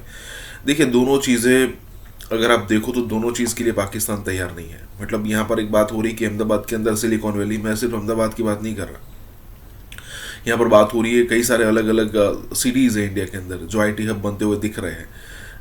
बेंगलोर का तो हम सबको पता है, हैदराबाद है, चेन्नई है, मुंबई है, दिल्ली है, अहमदाबाद है, और यही सारी चीज़ें हैं जो इंडिया को पाकिस्तान से अलग करती है। अगर दूसरी बात अगर आप देख लो कि भाई इंडिया हमला कर सकता है इलेक्शन से पहले, ये सारी चीज़ों को भी अगर आप ध्यान में रखो तो भी पाकिस्तान उसमें कहीं पर भी आसपास हमें दिखाई नहीं देता। कहने का मतलब ये है कि जो भी सिचुएशन हो आने वाले दिनों में पाकिस्तान को तो बहुत ही भारी पड़ने वाली है। और यहाँ पर यही सारी बातें हो रही कि आखिरकार क्या क्या स्ट्रेटेजी अपनाई जा रही है। इसी के साथ ये वीडियो शुरू करते हैं। और हाँ दोस्तों, सुपर थैंक्स के जरिए हमें मदद करना ना भूलें। Gujarat Ahmedabad emerging as India's next Silicon Valley. Ahmedabad अब सिलिकॉन वैली के तौर पर देखा जा रहा है और इसके लिए तैयारी शुरू हो चुकी है। यानी तैयारी जो इंडिया की तरफ से है वो तो एक अलग उस पे, लेकिन दुनिया की बड़ी टेक कंपनीज ये सोच ही नहीं रही बल्कि अब ये फैसला भी कर चुकी हैं कि वो अपने बिजनेसेस यहाँ पर लेकर आएंगी और इसको एक सिलिकॉन वैली के तौर पर डेवलप किया जाएगा। ये एक बहुत बड़ी खबर है। इससे पहले आप जानते हैं कि इंडिया की बहुत सारी ऐसी चीजें जो कि कही गई कि दुनिया की लार्जेस्ट ऑफिसेज और डायमंड हब और ट्रेड सेंटर और काफी ऐसे स्टेडियम्स जिनको कहा गया कि क्योंकि इंडिया ने जब से अपनी ये सीट संभाली है कि वो दुनिया का मोस्ट पॉपुलस कंट्री बन चुका है, सबसे ज्यादा आबादी वाला, सबसे ज्यादा पॉपुलेशन वाला कंट्री, तो उसका फिर वो फर्ज भी निभा रहा है और वो इस तरीके से कि वो दुनिया का लार्जेस्ट हर चीज जो है वो बनाकर दिखा रहा है, क्रिएट कर रहा है। लेकिन सिलिकॉन वैली जो है वो अहमदाबाद में डेवलप होना, ये कोई इतनी मामूली बात इसलिए नहीं है कि आप जानते हैं कि सिलिकॉन वैली जो है वो US में है और सैन फ्रांसिस्को, कैलिफोर्निया, बे एरिया में सिलिकॉन वैली मौजूद है और जिसको दुनिया का जो है टेक हब कहा जाता है और दुनिया की बड़ी कंपनीज वहां पर मौजूद हैं और इनोवेशन और टेक्नोलॉजी में जो है उसको ही देखा जाता है। तो सिलिकॉन वैली का अब इंडिया में जो है वो इमर्ज होना कैसा है, देखिए एक बात याद रखिए कि और भी कंट्रीज हैं जो इसकी कोशिश कर रहे हैं, और भी कंट्रीज जो हैं वो सिलिकॉन वैलीज जो हैं वो बनाने के लिए अपनी उनकी तगोदो जारी है और उन्होंने अपने अपने टेक हब बनाए हैं। लेकिन चाइना की इसमें बहुत ज्यादा कोशिश है। चाइना ने इसके लिए काफी जद्दोजहद भी की है, चाइना इसके लिए काफी स्ट्रगल भी करता रहा है और उसने काफी बड़ी बड़ी कंपनीज, टेक कंपनीज हब जो है अपने उधर सिलिकॉन वैली के तौर पर जो है उसको इमर्ज करने की काफी कोशिश की है। जहां पर मक्का मदीना है वहां के प्रिंस से लेकर के पूरा UAE मोदी जी के समर्थन में है, मोदी जी के सपोर्ट में है और मोदी जी के साथ अपने रिश्ते को और भी स्ट्रेंथ और भी ज्यादा खूबसूरत बनाने के लिए अपनी मेहनत करता चला जा रहा है। हम सबको पता है कि इससे पहले भी 2023 में सऊदी अरबिया के क्राउन प्रिंस खुर्शीद साहब ने भारत के प्रधानमंत्री श्री नरेंद्र दामोदर दास मोदी जी से बैठ करके बात की थी और एक ट्रीटी साइन हुआ था, एक मेमोरेंडम साइन हुआ था कि भारत की जो महिलाएं हैं वो हज पर अकेले भी आ सकती हैं और उनको पूरी तरीके से मदद जो है वो UAE देगा और वो अगर अकेले आ रही हैं तो जैसे उनके घर से एक जेंट्स जाता था, उनकी देखभाल करता था, अगर वो बुजुर्ग है या यंग कोई लड़की है तो उसी तरीके से यहाँ पर उसका पूरा केयर किया जाएगा और ऐसा हुआ भी। और हमारे लिए बहुत बड़ी अचीवमेंट थी कि 4300 से अबव मुसलमान महिलाओं ने अकेले जाकर के हज किया था, क्योंकि एक फुलझड़ी लगाया हुआ था दाढ़ी टोपी वालों ने भारत में कि महिलाएं अकेले हज के लिए नहीं जा सकती हैं। अब सोचो कितना बड़ा चुटकुला है कि अल्लाह के घर में, अल्लाह की हिफाजत में हज करने के लिए हम नहीं जा सकते थे, एक साथ में दुमछल्ला मुसलमान मर्द को लेकर के जाना पड़ेगा। तो चलो अल्लाह अल्लाह खैर सल्लाह, ये जितने दाढ़ी टोपी वाले, चुटकी दाढ़ी वाले थे, इनसे पीछा छूटा और भारत की मुसलमान महिलाएं बहू बेटियां अकेले जाकर के अल्लाह के घर में अल्लाह की हिफाजत में वो हज कर करके आई हैं और सब ने तारीफ सिर्फ की नहीं, तारीफ के पुल बने हैं कि वहां पर जितना केयर किया गया है उसको हम लोग शब्दों में बयान नहीं कर सकते हैं। अब वाकई में जिस तरह से KSA वीजा को लेकर के सऊदी अरबिया ने इतना बड़ा स्टेप UAE ने लिया है और सारे वीजा को ज्वाइंट करके भारत को फैसिलिटी दी है कि भाई आप हज करने आओ, आप उम्रा करने आओ, आप तवाफ करने के लिए आओ, आप UAE विजिट करने के लिए आओ, आप पढ़ाई करने के लिए आओ, या आप किसी रिश्तेदार के यहाँ आओ, या आप शादी करवाने के लिए आओ या जाओ, या आप किसी बिजनेस रिलेटेड यहाँ पर आओ, तो ये सारी चीजें कंबाइंडली अब KSA वीजा में आपको मिलेगी और इतना डिजिटल और इलेक्ट्रॉनिक कर दिया गया है कि विद इन 3 मिनट आपको आपका वीजा आपकी कंप्यूटर स्क्रीन पर होगा विद इन 3 मिनट्स। उसको भी मैं बता देती हूँ आपको कि देखिए जैसे स्पेशल प्रिविलेज 3 मिनट में। ओह माय गॉड, आप लोगों को बुरा लग रहा होगा क्योंकि 2023 में तो आपके यहाँ पाकिस्तान एयरपोर्ट से कितने लोग रिटर्न हुए थे, सऊदी अरबिया आने नहीं दिया क्योंकि सऊदी अरबिया आप लोग भेज रहे थे ना भिखारी को टूरिस्ट वीजा पे, वहां पूरा गंदा कर रहा था। तो कोई भी देश तो नहीं चाहेगा ना निम्रा के मेरा देश आकर के कोई चकली बेचे, कोई पापड़ बेचे या भीख मांगे आकर के। तो ये सारी चीजें हर देश नहीं बर्दाश्त कर सकता। सब कचरा उठाओ डालो। तो पाकिस्तान के अंदर आप चकली बेचो, पापड़ बेचो, वो आप अपने देश में करते रहो पाकिस्तान में, लेकिन दूसरा देश इस चीज को बिल्कुल भी इम्पोर्टेंस और बिल्कुल भी अनुमति नहीं देगा कि आप यहाँ पर भी आकर के ये काम करो। ख़ुसूसन ये जो बीजेपी की हुकूमत है, ये पाकिस्तान के खिलाफ जो इसका एक हार्ड स्टैंड है, जो दुश्मनी पर मबनी स्टैंड है, वो किसी से ढका छुपा नहीं है। पहले जो होता था कि यहाँ पर हर साजिश राकी होती थी, लेकिन अब लग रहा है कि साजिश मोदी की है, क्योंकि कुछ पाकिस्तानी पॉलिटिशियंस के बीच मोदी का कुछ फोबिया लग रहा है। इसको मीडिया हाइप हम इसलिए नहीं करें क्योंकि this is exactly what India wants. वो वहाँ मोदी सरकार अपने आप को थोड़ा पाकिस्तान के साथ जारहाना रवैया दिखाने के लिए ये चाहते हैं कि पाकिस्तान रिएक्ट करे स्ट्रांगली और वो कहें देखिए मैंने पाकिस्तान को परेशान किया। बेटा सो जा, नहीं तो गब्बर आ जाएगा। तो ये गब्बर जो है ना, गब्बर की जगह पर मोदी का लफ्ज इस्तेमाल किया जा रहा है। क्यों करते हैं आप लोग हमारे साथ ऐसा? देखिए छोटे भाई के साथ जो है वो अच्छा सलूक करना चाहिए। इंडिया वाटर का जो ट्रीटी है हमारा, इंडस वाटर ट्रीटी, उसको रिवाइज करना चाहता है और जनवरी में खत लिखा और उसके ऊपर फिर शहरी रहमान ने कुछ जवाब भी दिया। शहरी रहमान साहबा जो पीपल्स पार्टी की, खास तौर पर आपको पीपल्स पार्टी के लोग इसमें आगे आगे नजर आएंगे। वो तो कह रहे हैं कि हर काम यहाँ पर जो भी गलत होता है उसका जिम्मेदार मोदी है। और अब ये जो किया गया है, मैं एग्री करता हूं अपने दोस्तों से कि हमारा कोई मौसर, पुख्ता, ठोस और दबंग जवाब नहीं आया अभी तक। तो एक कमजोरी को उन्होंने फायदा उठाया, जो कि हिंदुस्तान हमारा खैर खा तो नहीं है। पार्लियामेंट में जो स्पीचेस हुई हैं और ये जो मैंने आपको बताया है कि मोदी का जो एक खौफ नजर आ रहा है या तकरीरें की जा रही हैं बाकायदा मोदी का नाम ले लेकर, तो वो इंडस वाटर ट्रीटी पर जो उस तरफ से ये नोटिस आया है और फिर हमें 2 महीने के बाद उनका जवाब देना पड़ा है, उसके ऊपर ये तकरीरें हो रही हैं। और फिर हमने ये भी कहा कि हम हिंदुस्तान के साथ ताल्लुकात बेहतर करके अमेरिका की खुशनुदी हासिल कर लेंगे। हम किस दुनिया में रह रहे हैं? And I think this is a very serious issue. अगर हमने हिंदुस्तान का काउंटर करना है, और हिंदुस्तान अकेला नहीं है, हिंदुस्तान के पीछे अमेरिका भी है। इंडस वाटर के बाद अभी तो ये स्टार्ट हुआ है सर, आगे आगे देखिए होता है क्या। अभी तो ये आगाज है।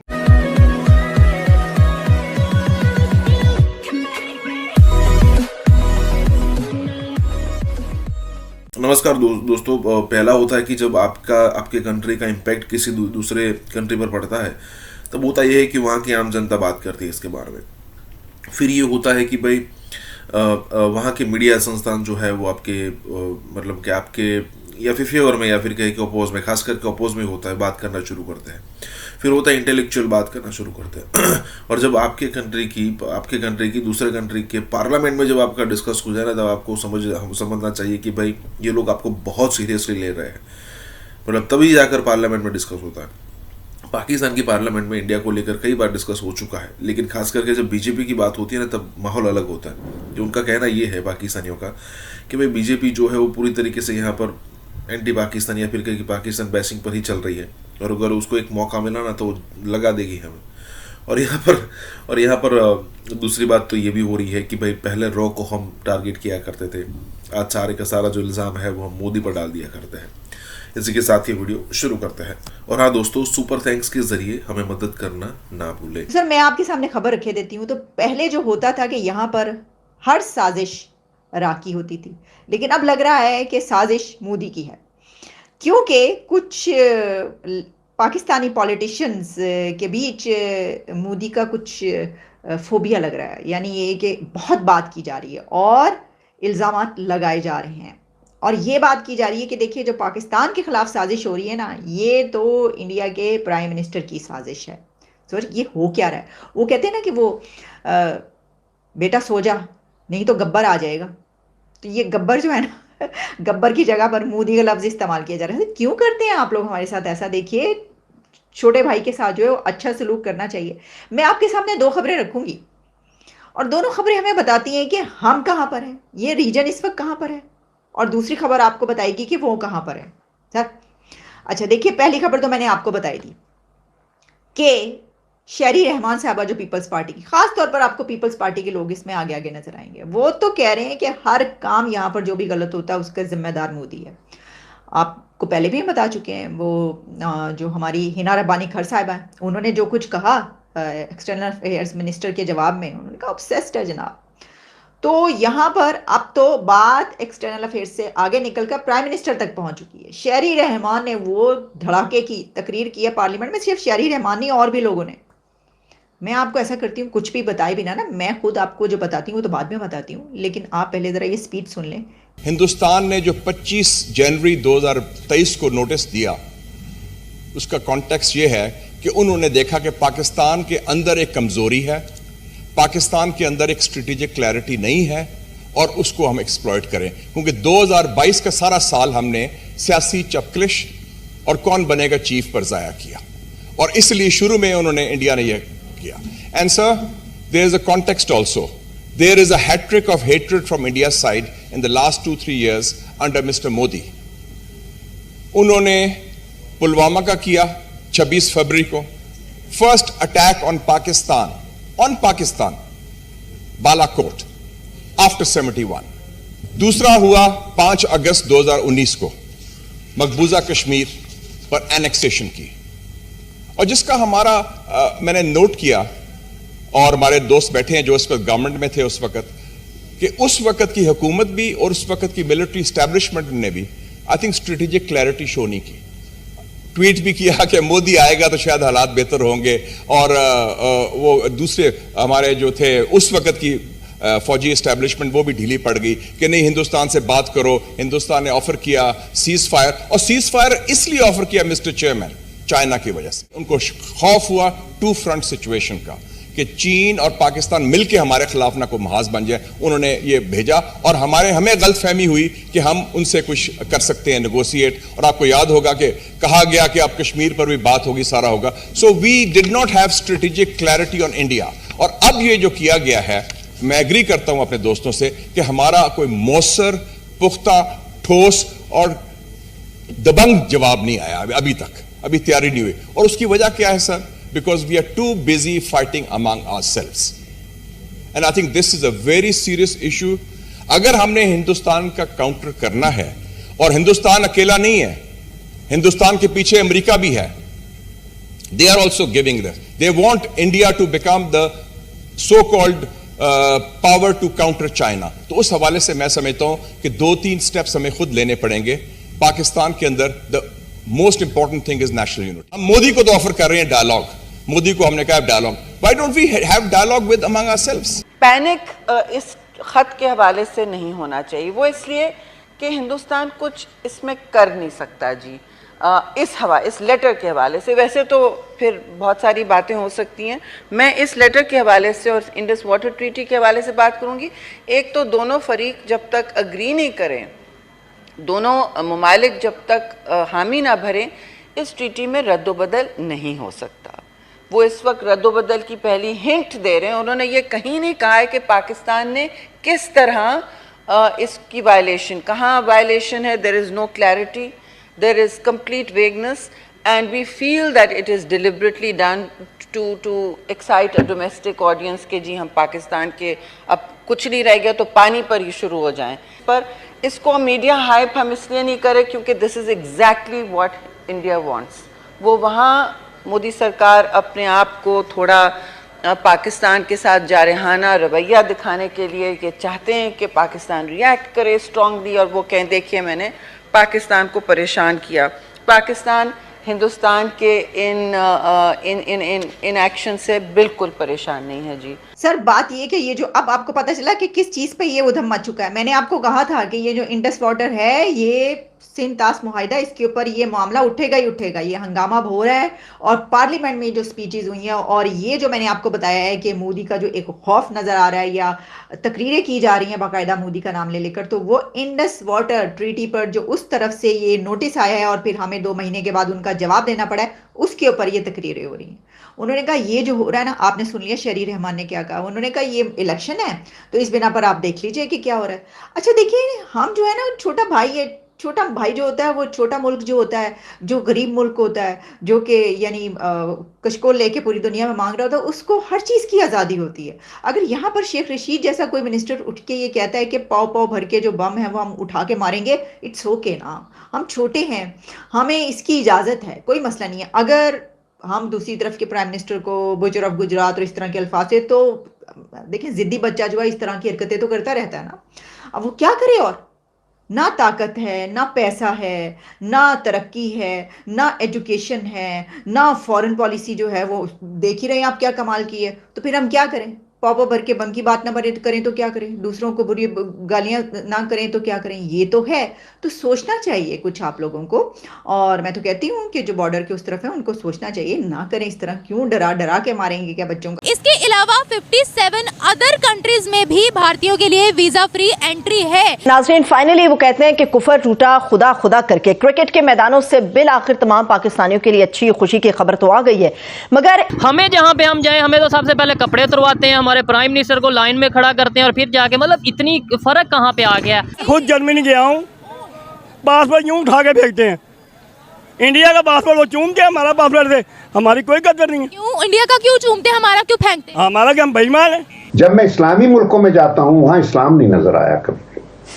वो सिर्फ मुसलमान जरूर हैं, वो बराए नाम हैं।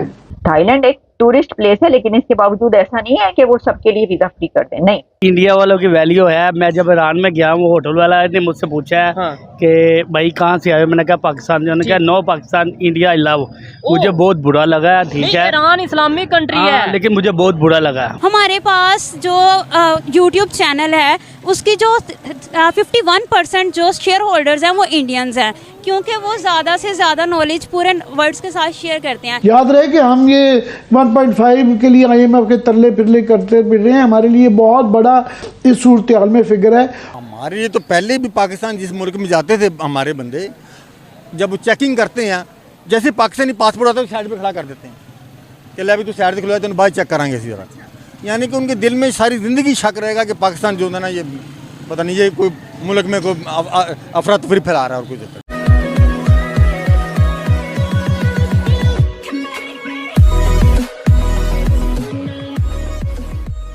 नमस्कार दोस्तों, अब यहाँ पर बात हो रही है कि दिन ब दिन ऐसी सिचुएशन आती जा रही है कि भाई इंडियंस को दूसरे कंट्री में वीज़ा, मतलब उनको प्री वीज़ा लेने की ज़रूरत नहीं पड़ती है, सीधा एंट्री मिल जाती है या फिर वीज़ा ऑन अराइवल मिल जाता है। मतलब इस टाइप की फैसिलिटी अलग अलग कंट्रीज़ जो है वो इंडिया को दे रहे हैं, और ये जो नंबर है इस कंट्रियों का, उनकी संख्या बढ़ती जा रही है। जबकि पाकिस्तान का देखो तो बहुत बुरे हालात है। देखिए पिछले दिनों अगर आपको पता हो तो श्रीलंका हो गया या फिर थाईलैंड हो गया, फिर कई सारे और भी कंट्रीज हो गए, कुल मिला के 60 के आसपास अब कंट्री हो चुके हैं जो इंडियंस को ऑन अराइवल वीज़ा देते हैं। अब ये बात दूर नहीं है, आने वाले 5 सालों में अंदर आप देखोगे तो बहुत ही डेवलप कंट्रीज़ के अंदर भी इंडिया को सीधा मतलब वीज़ा ऑन अराइवल मिलने वाला है। कहने का मतलब ये है। और यहाँ पर दूसरे चाचा बात कर रहे हैं कि अगर आप जर्मनी में जाओ, मैं सिर्फ जर्मनी की बात नहीं कर रहा, इनको जर्मनी का पता होगा, अदरवाइज अगर आप इटली में जाओ, जर्मनी में जाओ, कोई भी यूरोपियन कंट्री में जाओ, तो इंडिया की वैल्यूएशन इतनी बढ़ चुकी है कि आपकी पासपोर्ट की रिस्पेक्ट की होती है, जबकि पाकिस्तानियों के पासपोर्ट को ऊपर थूका जाता है या फिर कहीं फेंका जाता है। यही बात हो रही है। इसी के साथ ही वीडियो शुरू करते हैं। और हाँ दोस्तों, सुपर थैंक्स के जरिए हमें मदद करना ना भूलें। मुझे बताएं, कभी इत्तेफाक हुआ है कि पाकिस्तान से बाहर किसी दूसरे कंट्री में जाने का? अल्हम्दुलिल्लाह मैं ईरान गया हूँ। ठीक है, उधर होकर आया हूँ। इसके अलावा फिर दुबई गया हूँ, उधर होकर आया हूँ। ठीक है, दुबई की अगर बात करें, वहाँ पे पाकिस्तानी भी मौजूद होते हैं, दुनिया के दूसरे कंट्रीज के, इंडिया के लोग भी मौजूद होते हैं। क्या हमारे पासपोर्ट की क्या वहाँ वैल्यू है? इंडिया वालों की वैल्यू है। मैं जब ईरान में गया हूँ, होटल वाला ने मुझसे पूछा है कि भाई कहाँ से आए, मैंने कहा पाकिस्तान। उन्होंने कहा no Pakistan India I love. मुझे बहुत बुरा लगा। ठीक है, ईरान इस्लामिक कंट्री है, लेकिन मुझे बहुत बुरा लगा, ठीक हो गया। मैंने उससे पूछा क्यों अच्छा आपने ऐसे बोला, उन्होंने नहीं Pakistani no India I love. नहीं, उसकी वजह क्या है? मतलब मैंने पूछा उन्होंने बस इतना। उसने मैं बताता हूँ उसकी वजह क्या है कि हम जहाँ पे भी जाते हैं, ये मैं गलत भी हो सकता हूँ, लेकिन मेरे ख्याल से पाकिस्तानी जहाँ पे भी जाएंगे वो शॉर्टकट काम करने की कोशिश करेंगे कि जल्दी में हम अर्निंग करें या पैसा करें, चाहे उसके लिए हमें फ्रॉड करना पड़े, किसी के ट्रस्ट के साथ खेलना। होटल वालों ने मुझे खुद, जो मैंने होटल लिया था, ये मैंने तेहरान में तेहरान पहले मशहद गया हूँ, उधर मैंने होटल लिया था, मेरे पास अभी भी कार्ड मौजूद होगा। इसके अलावा फिर मैं तेहरान गया हूँ, उधर से तकरीबन 22 घंटे की मुसाफरत में गया हूँ। मैंने कहा शायद उधर यार उधर भी रिस्पेक्ट हो हमारी। नहीं, उधर भी वो उन्होंने बोला, उन्होंने कहा no Pakistan I love India. मैं दिल दुख गया है, ये पाकिस्तान ये हाल हो गया। वजह क्या है? और अभी खबर, आज की खबर ये है कि कई ऐसे कंट्रीज हैं, इवन थाईलैंड की बात करें, वो इंडियन को कह रहे हैं कि आप बगैर वीज़े के अपने हमारे कंट्री में आ सकते हो, थाईलैंड में आ सकते हो। हमें जहाँ पे हम जाएं, हमें तो सबसे पहले कपड़े उतरवाते हैं, हमारे प्राइम मिनिस्टर को लाइन में खड़ा करते हैं और फिर जाके, मतलब इतनी फ़र्क कहाँ पे आ गया है? हमारी गलती है, हमारी गवर्नमेंट की गलती है, गलती किसकी है? जब गवर्नमेंट ने ही, आप तो देख रहे हो ऑलरेडी रीज़न, जब गवर्नमेंट ही हमें लूट रही है, ठीक है, अवाम को गवर्नमेंट लूट रही है। अभी के गवर्नमेंट बाहर की कंट्रियों में चले जाओ, उधर जो गवर्नमेंट है वो गरीब है, वो अमीर है, तो वो अवाम गरीब है, इधर तो अवाम अमीर है, गवर्नमेंट गरीब है। लेकिन वो जो हमारे हुक्मरान है वो तो माशाल्लाह बहुत ही हाई लेवल पर, आपको पता है, अमीर है। वो हमारा कोई गरीबों का सोचेंगे तो जारी बात है ये मुल्क चलेगा, ऐसा तो नहीं ये मुल्क चल सकता। एक चीज़ मैं भी क्लियर करता चलूँ कि मुझे भी यही मेरा एक आइडिया था कि भाई इस्लामिक कंट्रीज़ में खास तौर पर पाकिस्तानियों की रिस्पेक्ट होगी, खास तौर पर ईरान नेबर कंट्री है। लेकिन जैसे उन्होंने बताया कि भाई उनका ये कहना है कि हम पाकिस्तानियों को उस तरीके से ट्रस्ट नहीं करते, वो लव इंडियंस इस तरीके से उन्होंने बोला है। तो क्या वजह आपके ख्याल से, उन्होंने तो रीज़न बताई या नहीं, आपके ख्याल से क्या वजह हो सकती है? इंडिया की रिस्पेक्ट की जा रही है, उनके वीज़े की रिस्पेक्ट की जा रही, पासपोर्ट की रिस्पेक्ट की जा रही है। भाई इसकी वजह यही है कि ज़ाहिरी बात है, वो हम तो इधर जो हमें कोई थोड़ी बहुत अगर ये गरीबों को मिल जाते, जंजले वालों को, दरकान वालों को, ये कहते हैं भाई ये वो हम खा लें। तो आपने थोड़े दिन पहले मैंने देखा वो यूट्यूब पर, वो काफ़ी साल हो गए हैं, वो इतने हज़ारों के हिसाब से बोरियां पड़ी हुई हैं जो ज़ुकात वगैरह लोगों को देनी थी सरकार को, ऊपर लिखा हुआ है हुकूमत बाकी उनको दी नहीं उन्होंने। ये सिंध का वाक़या है, ये आपने भी शायद सुना होगा। भाई अगर ये हमारा क्या वो ओवरसीज़ वाले नहीं ये देखते, सारा हमारा यूट्यूब चैनल ही सारा देखते हैं, हर चीज़ तो सोशल मीडिया हर चीज़ जो भाई पाकिस्तानी वो है ही फ्रॉड है, सीधी बात है। अभी बाहर के ममालिक में देख ले, ऊपर वाली गद्दियों पे इंडियंस बैठे होते हैं, हम नीचे होते हैं।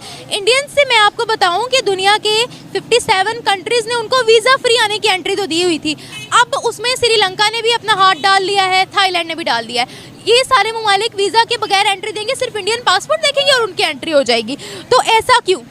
क्योंकि उनके पास स्किल होती है, पाकिस्तानियों के पास स्किल नहीं है। ये सिर्फ और सिर्फ नॉलेज है। पाकिस्तान में रट्टा सिस्टम ज़्यादा है। हमारे पास जो यूट्यूब चैनल है उसकी जो 51% जो शेयर होल्डर्स हैं वो इंडियंस हैं, क्योंकि वो ज़्यादा से ज़्यादा नॉलेज पूरे वर्ल्ड्स के साथ शेयर करते हैं। लेकिन पाकिस्तानियों के पास सिर्फ और सिर्फ उनके पास अपने कॉन्सेप्ट्स नहीं होते हैं, सिर्फ उन्हें पढ़ाया जाता है गधों की तरह के, उनके ऊपर एक बोझ ला दिया जाता है कि आपने ये बुक्स पढ़नी है, लेकिन उनको सिखाया नहीं जाता कि आप जो पढ़ रहे हैं उनको यूज़ कहाँ पर करना है। इसकी वजह से वो फिर किसी अच्छी पोस्ट पर हायर नहीं हो सकते। इंडियंस बाहर जाकर इस तरह के काम नहीं करते?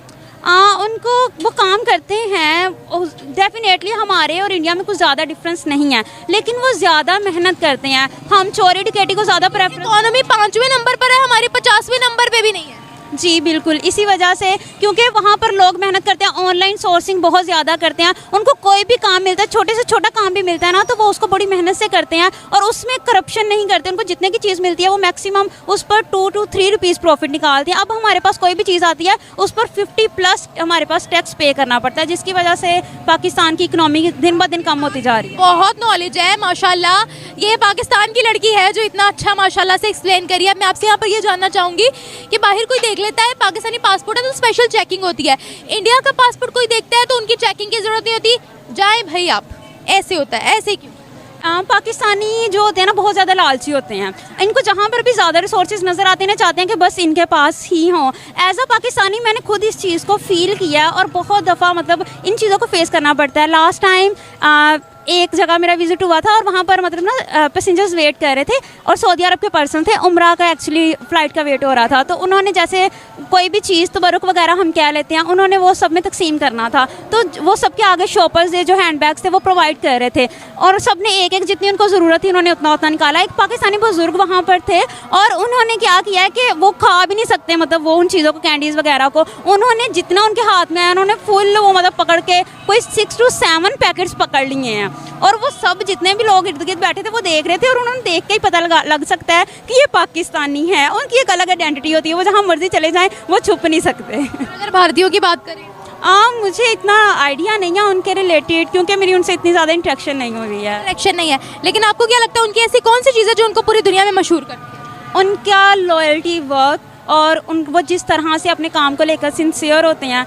वो उनकी वो चीज़ एक्चुअली सही है। हमारी दिलाजारी हुई है कि हमारी जो एक कदीम मूर्ति है उसको वहाँ से अपनी पवित्र जगह से हटा के नाले के ऊपर कर दिया गया है, जो कि वो केएमसी का जो है ना नाला है। सिंध हुकूमत के बिहाफ पे ये हरकत हुई है, इससे जिना की आइडियोलॉजी को बहुत नुकसान पहुँचा है, जिना की रूह तड़पती होगी। मैं तो कहती हूँ भारत वाले बड़े खुशकिस्मत है, उनको तो बल्कि मिस्टर जिना का बहुत शुक्रिया अदा करना चाहिए कि उन्होंने पाकिस्तान क्रिएट किया और ये सारा कचरा जो है वो पाकिस्तान में मौजूद है। लोग दुनिया के तंग आ चुके हैं कि ये क्या मुल्क है।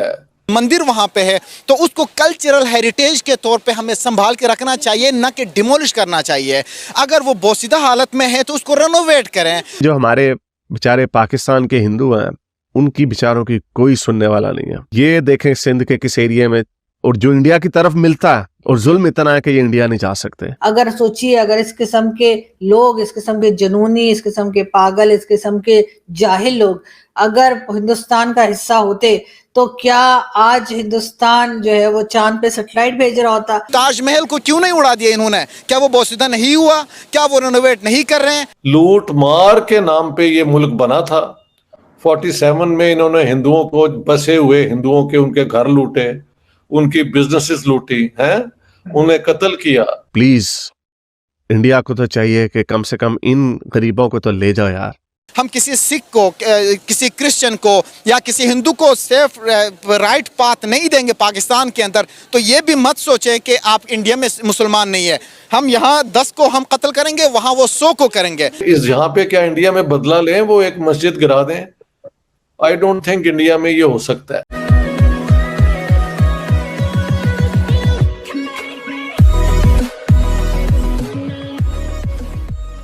नमस्कार दोस्तों, जो बेचारे 1947 के बाद, पार्टीशन के बाद पाकिस्तान में रह गए, मैं बात कर रहा हूँ यहाँ पर हिंदू, क्रिश्चियन, सिख्स की बात कर रहा हूँ, जो बेचारे वहीं रह गए ना, उनके तो हालात बहुत ख़राब है। अब देखिए यहाँ पर एक हिंदू फैमिली है, वो कहती हुई नज़र आ रही है कि भाई हमारा घर तोड़ा गया, हमारे मंदिर तोड़े गए और जो मूर्ति थी वो नाले पर रख दी गई। मूर्तियों से पाकिस्तानियों को इतनी नफरत है क्योंकि किताब में लिखा है ना कि भाई बुत परस्ती नहीं, आपको नहीं करनी। अरे भाई आपको नहीं करनी ठीक है, लेकिन जो दूसरे कर रहे हैं उससे क्या आपको दिक्कत है? उससे क्या सिचुएशन है? अगर कोई अपना धर्म, कोई अपना रिलीजन फॉलो कर रहा है तो फिर आपको उसमें दिक्कत, आप नहीं करो, आप आसपास में मत आओ।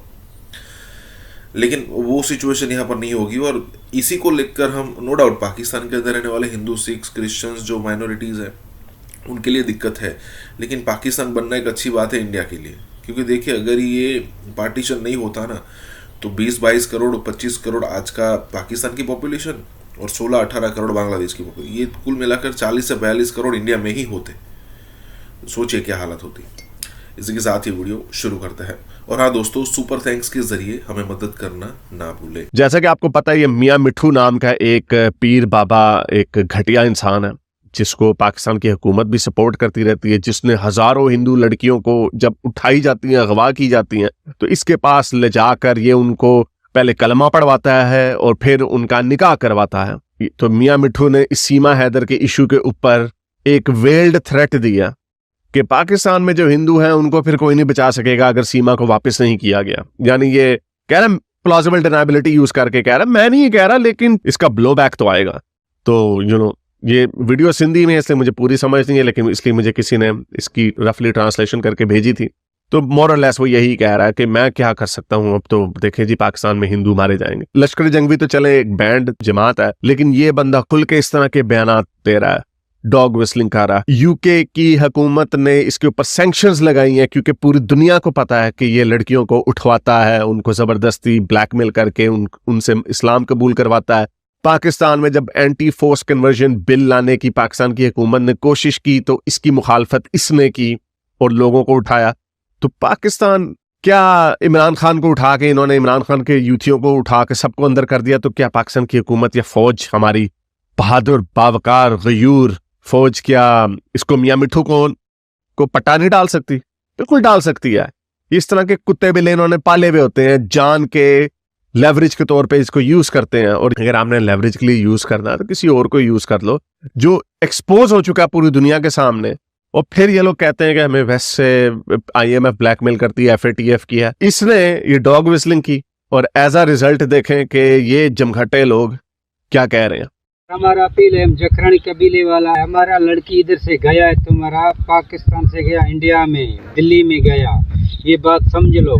तुमने हमारा लड़की औरत वापस नहीं किया। जिलो, जेकाबाद, कश्मीर, रतोदेरो, जहाँ जहाँ तुम्हारा हिंदू गैर मजहब हाथ आ गया। पूरी वीडियो में ऑब्वियसली नहीं चला सकता, इसके अंदर पता नहीं क्या इन्होंने बड़ी गंदी जबान इस्तेमाल की और खुली धमकियां दी हैं कि ये हिंदू लड़कियों को उठाकर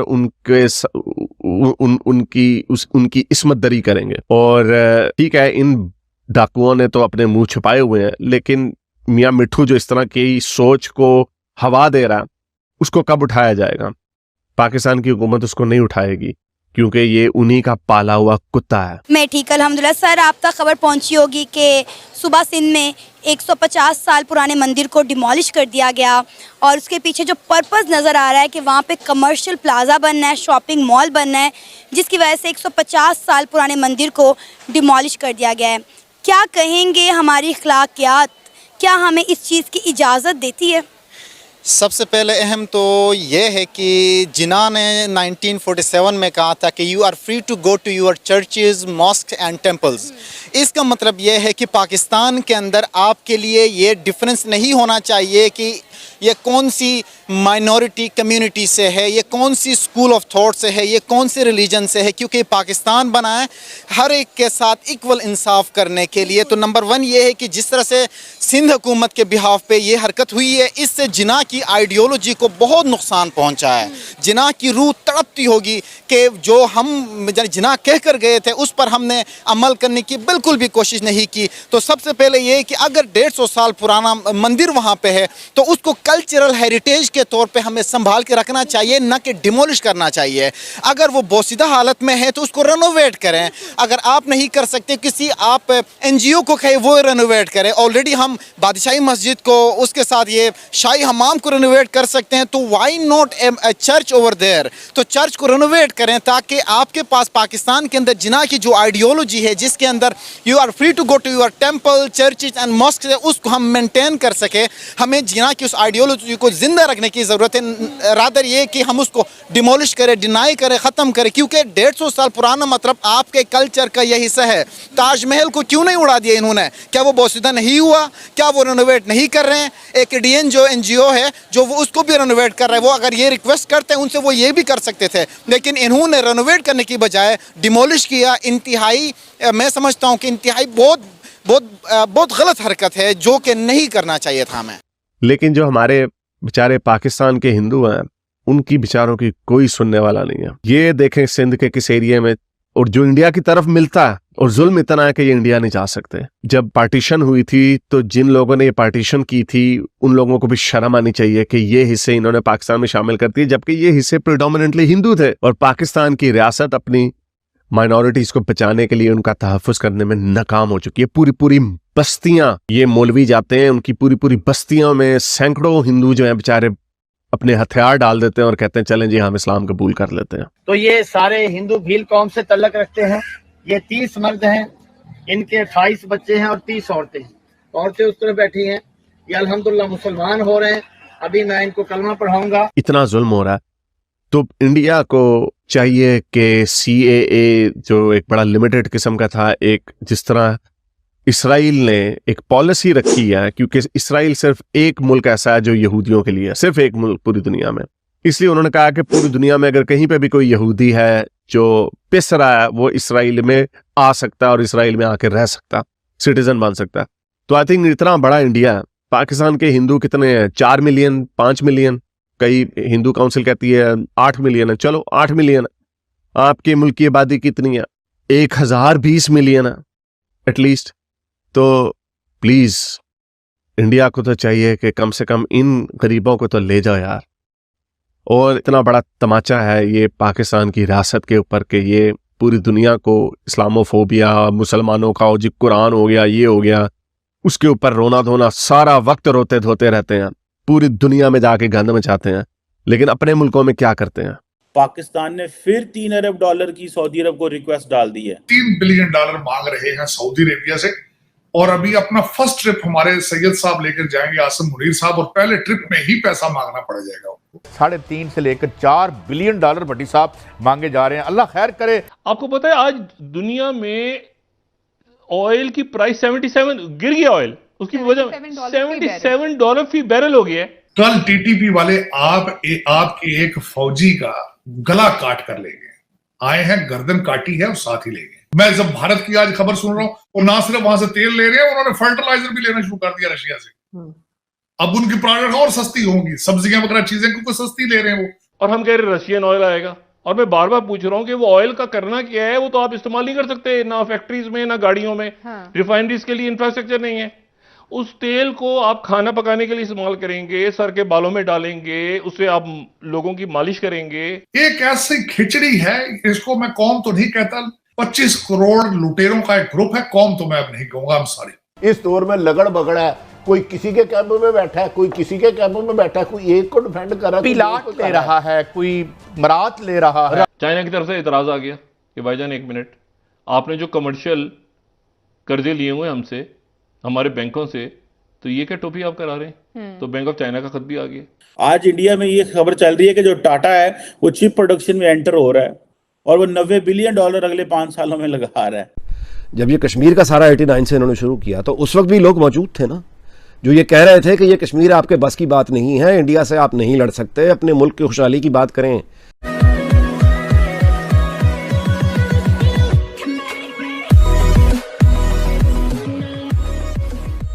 नमस्कार दोस्तों, पाकिस्तान के अंदर बहुत सारी एक्टिविटीज़ हो रही है। एक एक्टिविटी है कि भी टीटीपी ने पाकिस्तानी आर्मी के सैनिकों को यहाँ पर अगवा किया और फिर सर तन से अलग कर दिया। मतलब टीटीपी का कोहराम मतलब अब दिन ब दिन बढ़ता जा रहा है, और हम सबको पता है कि अफगानिस्तान के जो तालिबान है उनका खुला सपोर्ट है। हालांकि वो क्लेम नहीं करते, वो कहते हैं जब पाकिस्तान उनको कंप्लेन करता है तब कहते हैं कि उनको समझाने की ट्राई करेंगे, लेकिन हम सबको पता है कि जो टीटीपी के तालिबान है ना, वो मतलब कि अफगानिस्तान का तालिबान जो है उनका खुला सपोर्ट है उनको। दूसरी तरफ यहाँ पर बात हो रही है कि पाकिस्तान के अंदर सिचुएशन ऐसी है कि भाई सऊदी के पास फिर से यहाँ पर पैसे मांगे जा रहे हैं, और कितने, $3 बिलियन। अगर आप इंडियन करेंसी में देखिए तो 24,000 करोड़ होते हैं। अब पता नहीं कौन सा मुंह उठाकर ये चले जाते हैं, और उनको क्या ऐसी सिचुएशन लगती है कि भाई नहीं हमें मिल जाएंगे। लेकिन सिचुएशन बहुत टफ होती जा रही है भाई पाकिस्तान के लिए। आने वाले दिनों में सर्वाइव करना भी मुश्किल है। इसी के साथ ये वीडियो शुरू करते हैं। और हाँ दोस्तों, सुपर थैंक्स के जरिए हमें मदद करना ना भूलें।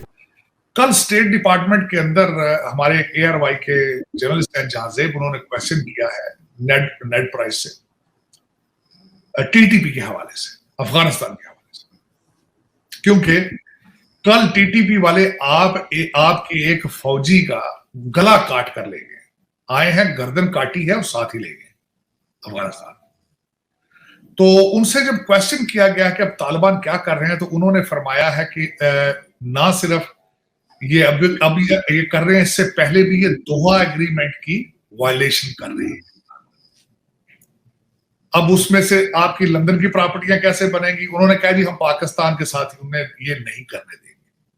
अब जो मेरा अंदेशा ये है कि वो वहां पे खुद अपने दोबारा सोल्जर्स तो नहीं भेजेंगे, लेकिन जो अफगानिस्तान के आसपास ममालिक हैं वहां से ड्रोन उड़ाएंगे। और आपको पता है आप ड्रोन फ्री नहीं उड़ाते, आप तो पाउंड लेते हैं, उसके लिए डॉलर लेते हैं। तो वो इस वजह से आपकी लंदन की और अमेरिका की और टोरंटो की जो प्रॉपर्टियां हैं उनमें हिलजुल महसूस हुई है। और वो क्योंकि वो पैसे पाउंड डॉलर वो वहां नहीं जाते, वो सिर्फ लिए जाते हैं बाहर के अकाउंटों में। तो ये मुबारक हो आपको कि आपके पाकिस्तानी भैया जो हैं वो लंदन में उनकी प्रॉपर्टियां और बढ़ जाएंगी। आप वहां पे जो है जिस तरीके से चल रहे हैं, सुना है ना बिजली है ना पानी है। लाहौर के स्कूलों को हफ्ते में 3 दिन स्मॉग की वजह से बंद कर दिया। सर, पाकिस्तान में मंदिर तोड़ दिए जाते हैं, गुरुद्वारों में जाके लोगों को तंग किया जाता है, वहां से उनके जो डोनेशन बॉक्सेस हैं वो उठा लेते हैं, हिंदुओं की बच्चियों को उठा के ले जाते हैं। और हमारे यहाँ लीडर, चाहे वो बिलावल भुट्टो हो या प्राइम मिनिस्टर शहबाज शरीफ, वो स्टेटमेंट दे रहे हैं बाबरी मस्जिद के ऊपर। नहीं, इसके बारे में देखें, मैं आरजू ये समझता हूं कि जहां तालीम कम होती है वहां पे मजहब जो होता है वो पीक पर होता है। लोगों को डेली बेसिस पे उनको जन्नत के टिकट बेचे जाते हैं। तो वो हो रहा है वहां पे। देखें, ये सिर्फ क्योंकि तालीम नहीं इस माशरे में, वो होता रहेगा। आप ना इस्लाम को समझ सके हैं ना किसी और चीज को समझ सके और आप इस तरह की गलतियां करते रहे। लेकिन सर, बिलावल भुट्टो तो सिंध से हैं और ये सब कुछ सबसे ज्यादा होता ही सिंध में है। और फिर सर, जब हम अपने आप को ठीक नहीं कर पाते तो हमें क्या राइट है कि हम जाके किसी और कंट्री के मामलों में बोलें? मामलों में बोलना तो अलग की बात है। ऑक्सफोर्ड से पढ़ के आते हैं, जहाज से उतरते हैं, डिग्री फाड़ के वहीं फेंक देते हैं। They start behaving like other Pakistani. यही तो अलमी है। आप मुझे ये बताएं, आपकी एस्टेब्लिशमेंट बाहर से थोड़ी आई है, हमारे भाई बहन है सारे। लेकिन जब यूनिफॉर्म पहन लेते हैं उनका बिहेवियर चेंज हो जाता है। आपके एमएनए एमपीए भी आपके रिश्तेदार हैं, कुछ फूफीजाद कुछ मामूजाद। लेकिन the minute they come into the power, उनका बिहेवियर चेंज हो जाता है। वो कहते हैं दिहाड़ी लगाओ भाई। तो ये अलमिया है हमारे कंट्री के। जजेस सारे हमारे फैमिली फ्रेंड्स थोड़ी है, सारे पाकिस्तानी। लेकिन ये इशू है, बीमारी है कि जब आपके पास प्यार आता है तो आप बिल्कुल, आपका बिहेवियर चेंज हो जाता है। आप पैसे के ऊपर चले जाते, पैसा बनाना शुरू कर देते हैं, पैसे पे तवज्जो चली जाती। आप कौमियत या चीजें, ये कॉन्सेप्ट इंसानियत भूल जाते हैं। दुनिया में ऑयल की प्राइस 77 गिर गया। ऑयल उसकी वजह $77 फी बैरल हो गया है। उस $77 पे आप ये $2-3 फ्रेट के उनकी जो शिपिंग है जो हम खरीदते हैं, अभी खरीद रहे हैं, तो वो 77 का डॉलर है। 77 बैरल $1 हो गया है। ये 2000 मेरे ख्याल से 19 के बाद इतनी कीमतें कभी नहीं गिरी जी। ठीक है, यानी जंग शुरू होने से जंग शुरू होने से पहले भी इतनी कीमत नहीं कम थी। ये उससे भी कम हो गई है आज कीमत। उसकी वजह मैं बताता हूं। लेकिन आज प्राइस है $77 अ बैरल। उसमें आप $3 ऐड कर लें फ्रेट के तो $80। अब टोपी ड्रामा क्या हो गया, रशिया से तेल आएगा, वो ले गए, वो कैपिंग कर दी उन्होंने 60 पे। उसकी जो शिपिंग है, जो शिपिंग रिफाइनरी को छोड़ दें आप, उसका शिपिंग वो घूमते घूम जाएगा वाया बठंडा। यहां से आपका कौन सी बंदरगाह लगती है रशिया के साथ, वो तो खुद गर्म पानियों तक आने की कहानी थी उनकी। वो वाया बठंडा वो घूमते घामते आएंगे, सुइस के ना ऊपर से घूमते घामते आएंगे, तो फ्रेट चार्ज देंगे $20। तो ये 60 से 80 हो गया रशिया का ऑयल। और यहाँ पे नहीं, यहाँ पे 77 से ये 3, तो ये भी 80 हो गया। ये यानी वो ऑयल भी अब 80 का हो गया और ये ऑयल भी 80 का हो गया। और हम कह रहे रशियन ऑयल आएगा। और मैं बार बार पूछ रहा हूं कि वो ऑयल का करना क्या है, वो तो आप इस्तेमाल नहीं कर सकते, ना फैक्ट्रीज में ना गाड़ियों में। रिफाइनरीज के लिए इंफ्रास्ट्रक्चर नहीं है। उस तेल को आप खाना पकाने के लिए इस्तेमाल करेंगे, सर के बालों में डालेंगे, उससे आप लोगों की मालिश करेंगे, क्या करेंगे उस तेल को? आप रशियन ऑयल को तो आप इस्तेमाल नहीं कर सकते फैक्ट्रीज में या गाड़ियों में, बस ट्रक की बत्ती। तो सर उसकी रिफाइनरी के लिए क्या करना पड़ेगा? अभी तो नहीं, वो कहां से, कौन से ट्रक की, कहां से, कहां हुआ, कब आएगा, कैसे आएगा, मतलब कैसे आएगा? मुझे कहां से, कौन सा रशियन ऑयल आ रहा है, कब आ रहा है? मतलब मुसद्दिक मलिक साहब क्या निकल गए, मतलब कहां से आ रहा है? चाइना की तरफ से इतराज आ गया कि भाईजान 1 मिनट, आपने जो कमर्शियल कर्जे लिए हुए हमसे, हमारे बैंकों से, तो ये क्या टोपी आप करा रहे हैं? तो बैंक ऑफ चाइना का खत भी आ गया। IMF ने भी कह दिया, सारे आलमी अदारों ने कह दिया कि ये कब से कर रहे हैं आप, तो हमें जल्दी बताएं ताकि हम पैसा निकालें अपना। हाँ, पैसा निकालें तो सूद लेना आपसे। तो अब मसला ये है कि अब ये जरा, मतलब एक मैंने आपसे कहा ना, गैर एलानिया इसमें हंगामी माशी इमरजेंसी है। ये नॉर्मल नहीं है ना, मेरी एलसी नहीं खुल रही तो और क्या होती है इमरजेंसी? मैं डॉलर नहीं निकाल सकता, डॉलर अकाउंट से इमरजेंसी है। वियतनाम के प्राइम मिनिस्टर फम मिन चिन से मिले गौतम अडानी। गौतम अडानी ने बोला कि मैं 10 अरब डॉलर की इन्वेस्टमेंट करना चाहूंगा वियतनाम में अगले 10 साल में। कंपेयर करते इंडिया से तो 500 बिलियन डॉलर्स उनकी इकोनॉमी है, हमारी कोई 4 बिलियन डॉलर्स पे टच कर रही है। बांग्लादेश इस टाइम 56 बिलियन डॉलर पे है, हमारा कंपैरिजन इंडिया छोड़ दे बांग्लादेश से भी हम नहीं कर सकते हैं। एक तो गौतम अडानी आ गया, यानी कि भारत पहुंच गया वहां पे, ऊपर से अमेरिका बहादुर ने बोला कि भाई हम भी पैसे लगा देंगे। अब चाइना कह रहा है यार ये ज्यादा नहीं हो गया कुछ? हम एक्सेप्ट करते हैं, हम हिंदुस्तान हमारा भाई है, हमारा दोस्त कंट्री है, हमारा सेकंड होम। जब हमारे प्लेयर इंटरनेशनल इवेंट में खड़े होकर बोलते हैं कि हिंदुस्तान हमारा दूसरा घर है। अपनी पॉलिसी के इंतहाई मेरे ख्याल में मजबूत स्ट्रिक्ट लेवल के प्रिंसिपल्स हैं उनके, जब वो फॉलो करने पे आते हैं तो किसी को नहीं देखते, खा वो कश्मीर का आर्टिकल हो या कुछ भी हो। तीसरी चीज है चाइना के सोलर प्रोजेक्ट्स अदानी ने श्रीलंका में उखाड़ फेंके। ये है आलिया शाह, देखें जैसे वो बड़ी पूछ रही हैं कि क्यों पाकिस्तान इतना पीछे है, क्या हम एंटी साइंस लोग हैं? जाहिर बात है, ये हम सारे जो सेकुलर माइंडेड लोग हैं। इंडिया वैसे चांद तक पहुंचा है, हमने कोशिश भी नहीं की है। ठीक है, इंडिया पहुंचा है, हमने कोशिश भी नहीं की है। अगर यही ब्लेम गेम हम करेंगे ना तो उसके बाद हो सकता है यही लोग हमें खत्म नहीं सुनाबूद कर दे। तो जरा सुनिए जरा इनके हस्बैंड क्या फरमा रहे हैं। ओहो जिन भूत, ओहो ये असल में गोस्ट बस्टर है, ये जिन भूतों की साइंटिफिकली तलाश करते हैं ये।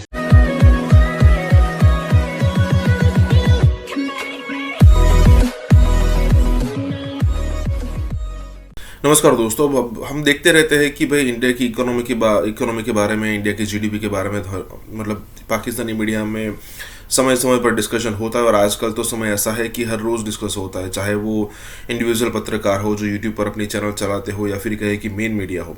लेकिन अब न्यूज़ तो ये भी आ रही है कि वियतनाम, मतलब जो चाइना का पड़ोसी कंट्री है, जिसके साथ चाइना और वियतनाम दोनों के रिलेशन भी अच्छे नहीं है, इस कंट्री में मतलब न्यूज़ ये है कि गौतम अडानी साहब जो है हमारा बिजनेसमैन, वो तकरीबन 10 बिलियन डॉलर का इन्वेस्टमेंट करने वाला है। देखिए होता ये है कि जब यहाँ पर अनाउंसमेंट ये गौतम अडानी द्वारा किया गया तो उसके बाद अमेरिका की तरफ से भी मतलब एक अनाउंसमेंट हुई कि भाई हम भी जो है वो वियतनाम में इन्वेस्टमेंट करेंगे।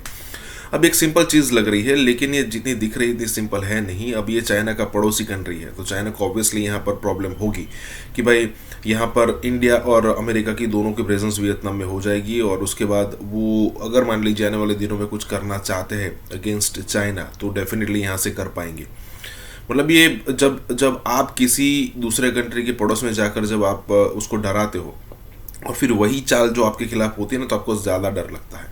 यहाँ पर यही हो रहा है। इसी के साथ ही वीडियो शुरू करते हैं। और हाँ दोस्तों, सुपर थैंक्स के जरिए हमारी मदद करना ना भूलें। वियतनाम के प्रधानमंत्री ने रिसीव करा गौतम अडानी को, उनको वेलकम करा और बोला कि स्ट्रेटेजिक एरियाज में इन्वेस्टमेंट करने के लिए आपका स्वागत है। वियतनाम के प्राइम मिनिस्टर फम मिन चिन से मिले गौतम अडानी। गौतम अडानी ने बोला कि मैं 10 अरब डॉलर की इन्वेस्टमेंट करना चाहूंगा वियतनाम में अगले 10 साल में। और अडानी का जो प्रपोज प्रोजेक्ट है वो है लियन च्यू पोर्ट, एक डनांग एक जगह है, डनांग में ये पोर्ट में इन्वेस्ट करेंगे। जो प्राइम मिनिस्टर हैं उन्होंने बोला है कि एडवांस टेक्नोलॉजी और मॉडर्न मैनेजमेंट को मैं इनकरेज करता हूं, आप आइए, आपका बहुत बहुत स्वागत है अडानी साहब। और इसके अलावा collaboration urged on Lien Chieu port, Chu Lai airport and renewable energy projects, यानी कि लियन च्यू पोर्ट जिस पे पैसा डाल रहे हैं उसके बारे में उन्होंने ये भी बोला है कि साहब आप चूलाई एयरपोर्ट है, चूलाई एयरपोर्ट में भी आप पैसा डालिए। और फिर बोला है कि रिन्यूएबल एनर्जी जैसे सोलर है, विंड है, इन सब में भी आप पैसा डालिए। वियतनाम ने सपोर्ट करा इंडियन फर्म्स को और बोला है कि हमारी कॉम्प्रिहेंसिव स्ट्रेटेजिक पार्टनरशिप होगी। तो गौतम अडानी साहब पहुंच गए वहां पे। ठीक है जी। अब मैं आपको बताना चाहता हूं कि गौतम अडानी ने और क्या क्या करा है और इससे चाइना को क्यों दुख हो रहा है। क्योंकि यार भाई लड्डू तो उतना ही है ना। एक जमाने में एक ही बंदा लड्डू खा रहा था, अब दूसरा बंदा आया कहता आधा मुझे दे। अब जो पहले सिर्फ पूरा लड्डू डकार रहा था उसको तो प्रॉब्लम होगी कि ये कौन आ गया, वे भारत से कौन आ गया, इंडिया से जो कह रहा है कि आधा लड्डू दे। और ये भी नहीं कह रहा गौतम अडानी कि तू आधा लड्डू दे, वो कह रहा है कि पूरा लड्डू मैं ही खाऊंगा। वो चाइना से कह रहा है कि पूरा का पूरा लड्डू मुझे दे, मैं खाता हूं पूरा लड्डू। तो अब चाइना को बड़ी दिक्कत हो गई। अब देखिए मैं आपको बताता हूं, डेटा देता हूं, फिर मैं एनालिसिस करूंगा। अब देखिए बेल्ट एंड रोड इनिशिएटिव और चाइना का जो ग्लोबल प्रोजेक्ट है उसमें फेलियर देखते हुए उसमें देखा कि कमी आई है, लोग बेल्ट एंड रोड से निकल रहे हैं, लोगों को बहुत ज़्यादा, जिसको कहते हैं ना कि यार बहुत ज़्यादा उनको दिक्कत हो गई बेल्ट एंड रोड से, कर्जे चढ़ गए, नहीं कर्जे दे पा रहे। अडानी ने मौका देखा, अडानी मूव इन कर गया। अब स्ट्रेटेजिक इन्वेस्टमेंट जो इसने करी है terminal at Colombo port in Sri Lanka, China ने भी उसके लिए बिड करा था, अडानी ने भी बिड करा था, अडानी बिड जीत गया और कोलंबो पोर्ट श्रीलंका में अडानी ने इन्वेस्टमेंट कर दी। चीन परेशान हो गया। कोलंबो में जो अडानी का पोर्ट है, जो अडानी डेवलप कर रहा है, उसमें अमेरिका आधी अरब डॉलर यानी कि $500 मिलियन उसमें इन्वेस्ट करने को तैयार हो गया है। इससे जिसको कहते हैं ना कि जले पर नमक चढ़ना, फिर खटाई डालना, फिर मिर्च डालना, फिर उसके ऊपर नींबू निचोड़ना, एक तो गौतम अडानी आ गया यानी कि भारत पहुंच गया वहां पे, ऊपर से अमेरिका बहादुर ने बोला कि भाई हम भी पैसे लगा देंगे। अब चाइना कह रहा है यार ये ज्यादा नहीं हो गया, कुछ ये ज्यादा हो गया। अब चाइना परेशान है। तीसरी चीज है चाइना के सोलर प्रोजेक्ट्स अडानी ने श्रीलंका में उखाड़ फेंके और वहां पे खुद जाके बैठ गया। चौथा हाइफा पोर्ट इन इजराइल, ये बहुत मोटी बात है, बड़ी बात है। हाइफा पोर्ट इसको चाइना भी लेना चाह रहा था और शंघाई इंटरनेशनल पोर्ट ग्रुप ये ऑलरेडी एक पोर्ट को हाइफा के पास ऑपरेट करता है। हाइफा पोर्ट ले लिया, $3 अरब देके अडानी ने खींच लिया पूरा का पूरा।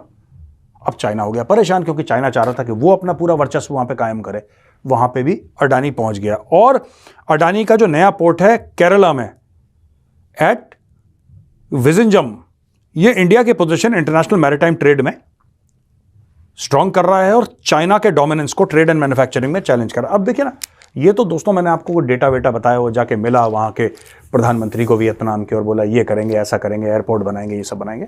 वहाँ के और पाकिस्तान से कोई जाता है ना इंडिया तो बड़ी इज्जत करते हैं। आप यकीन नहीं करेंगे, ऐसा लगता है कि हम अपने शहर में ही हैं। इतना अच्छा बना हुआ है, अपने मुल्क के अंदर है, इतना एका है उन लोगों में। मुझे ये चीज़ बहुत अच्छी लगती है। अच्छा, तो कहाँ मतलब घूमने फिरने के हिसाब से और किसमें, ऑटो में और दूसरी चीज़ों में? मैं ट्रेन में गई हूँ। अच्छा, ट्रेन में गई हूँ। ट्रेन बहुत अच्छी होती है वहाँ की, बहुत ज़बरदस्त ट्रेनें होती हैं वहाँ की। तो ऐसा सर्विस बहुत अच्छी है। मैं जब भी किसी से भी इंटरव्यू करता हूँ वहाँ की ट्रेन की बात ज़रूर करता हूँ। मैं खुद भी फ़ैन हूँ इवन, लेकिन आपसे मैं जानना चाह रहा हूँ कि ऐसी क्या खास वजह होती है कि ट्रेन वहाँ की ज़्यादा, हम पाकिस्तानी लोग स्पेशली बोलते हैं कि यार वहाँ की ट्रेन का कुछ ज़्यादा ही, क्योंकि यूरोप वगैरह तो जो हर बंदा नहीं जा सकता, वैसे इंडिया जाना भी आसान नहीं है, वीज़ा इतना आसान, लेकिन अगर जो चले जाते तो बोलते हैं यार वो यूरोप वाली ट्रेनों का मज़ा वहाँ किसी हद तक आप ले सकते हैं, इतनी लग्जरी ट्रेनें हैं। मतलब यहाँ जो जिस तरह पाकिस्तान में चलती हैं ट्रेनें, उससे ज़्यादा पाकिस्तान इंडिया की ट्रेनें बहुत अच्छी हैं। हर चीज़ की सहूलत होती है, गंदगी नहीं होती, साफ़ सुथरे लोग होते हैं, हर चीज़ का ख्याल रखा जाता है। तो शॉपिंग वगैरह भी आपने जो है काफ़ी वहाँ की होगी, तो कुछ याद है वहाँ की मार्केट वगैरह देहरादून की? जी मुझे देहरादून की याद है। एक तो इंदिरा है वहाँ की, और वहाँ के कपड़े भी बहुत अच्छे होते हैं, ज्वेलरी बहुत खूबसूरत है वहाँ की। अच्छा, कि लड़की अगर पहने या औरत पहने तो बहुत ही खूबसूरत लगती है। और मैं बहुत सारी ज्वेलरीज लेके आई थी। आर्टिफिशियल ज्वेलरी, आर्टिफिशियल बहुत ज्वेलरी अच्छी होती है वहाँ की, चूड़ियाँ बहुत प्यारी होती हैं। तो वहाँ की ज्वेलरियों की तो बात ही कुछ और है। अच्छा, मैं कहती हूँ पाकिस्तान में वो चीज़ नहीं है जो इंडिया की ज्वेलरी होती है। अच्छा, हाँ, वो तो यहाँ भी काफ़ी जो है शॉप्स ऐसे हैं जो वहाँ की ज्वेलरी का नाम ठीक है, वो वहाँ की होती ही नहीं होती, लेकिन काफ़ी ऐसी बोल्टन मार्केट में भी शॉप्स हैं जो कि ये क्लेम करते हैं कि वहाँ से हम जो है ये मंगाई है। वो मंगाते हैं, बहुत से लोग पाकिस्तान के लिए मंगाते हैं और ला के यहाँ पर बेचते भी हैं।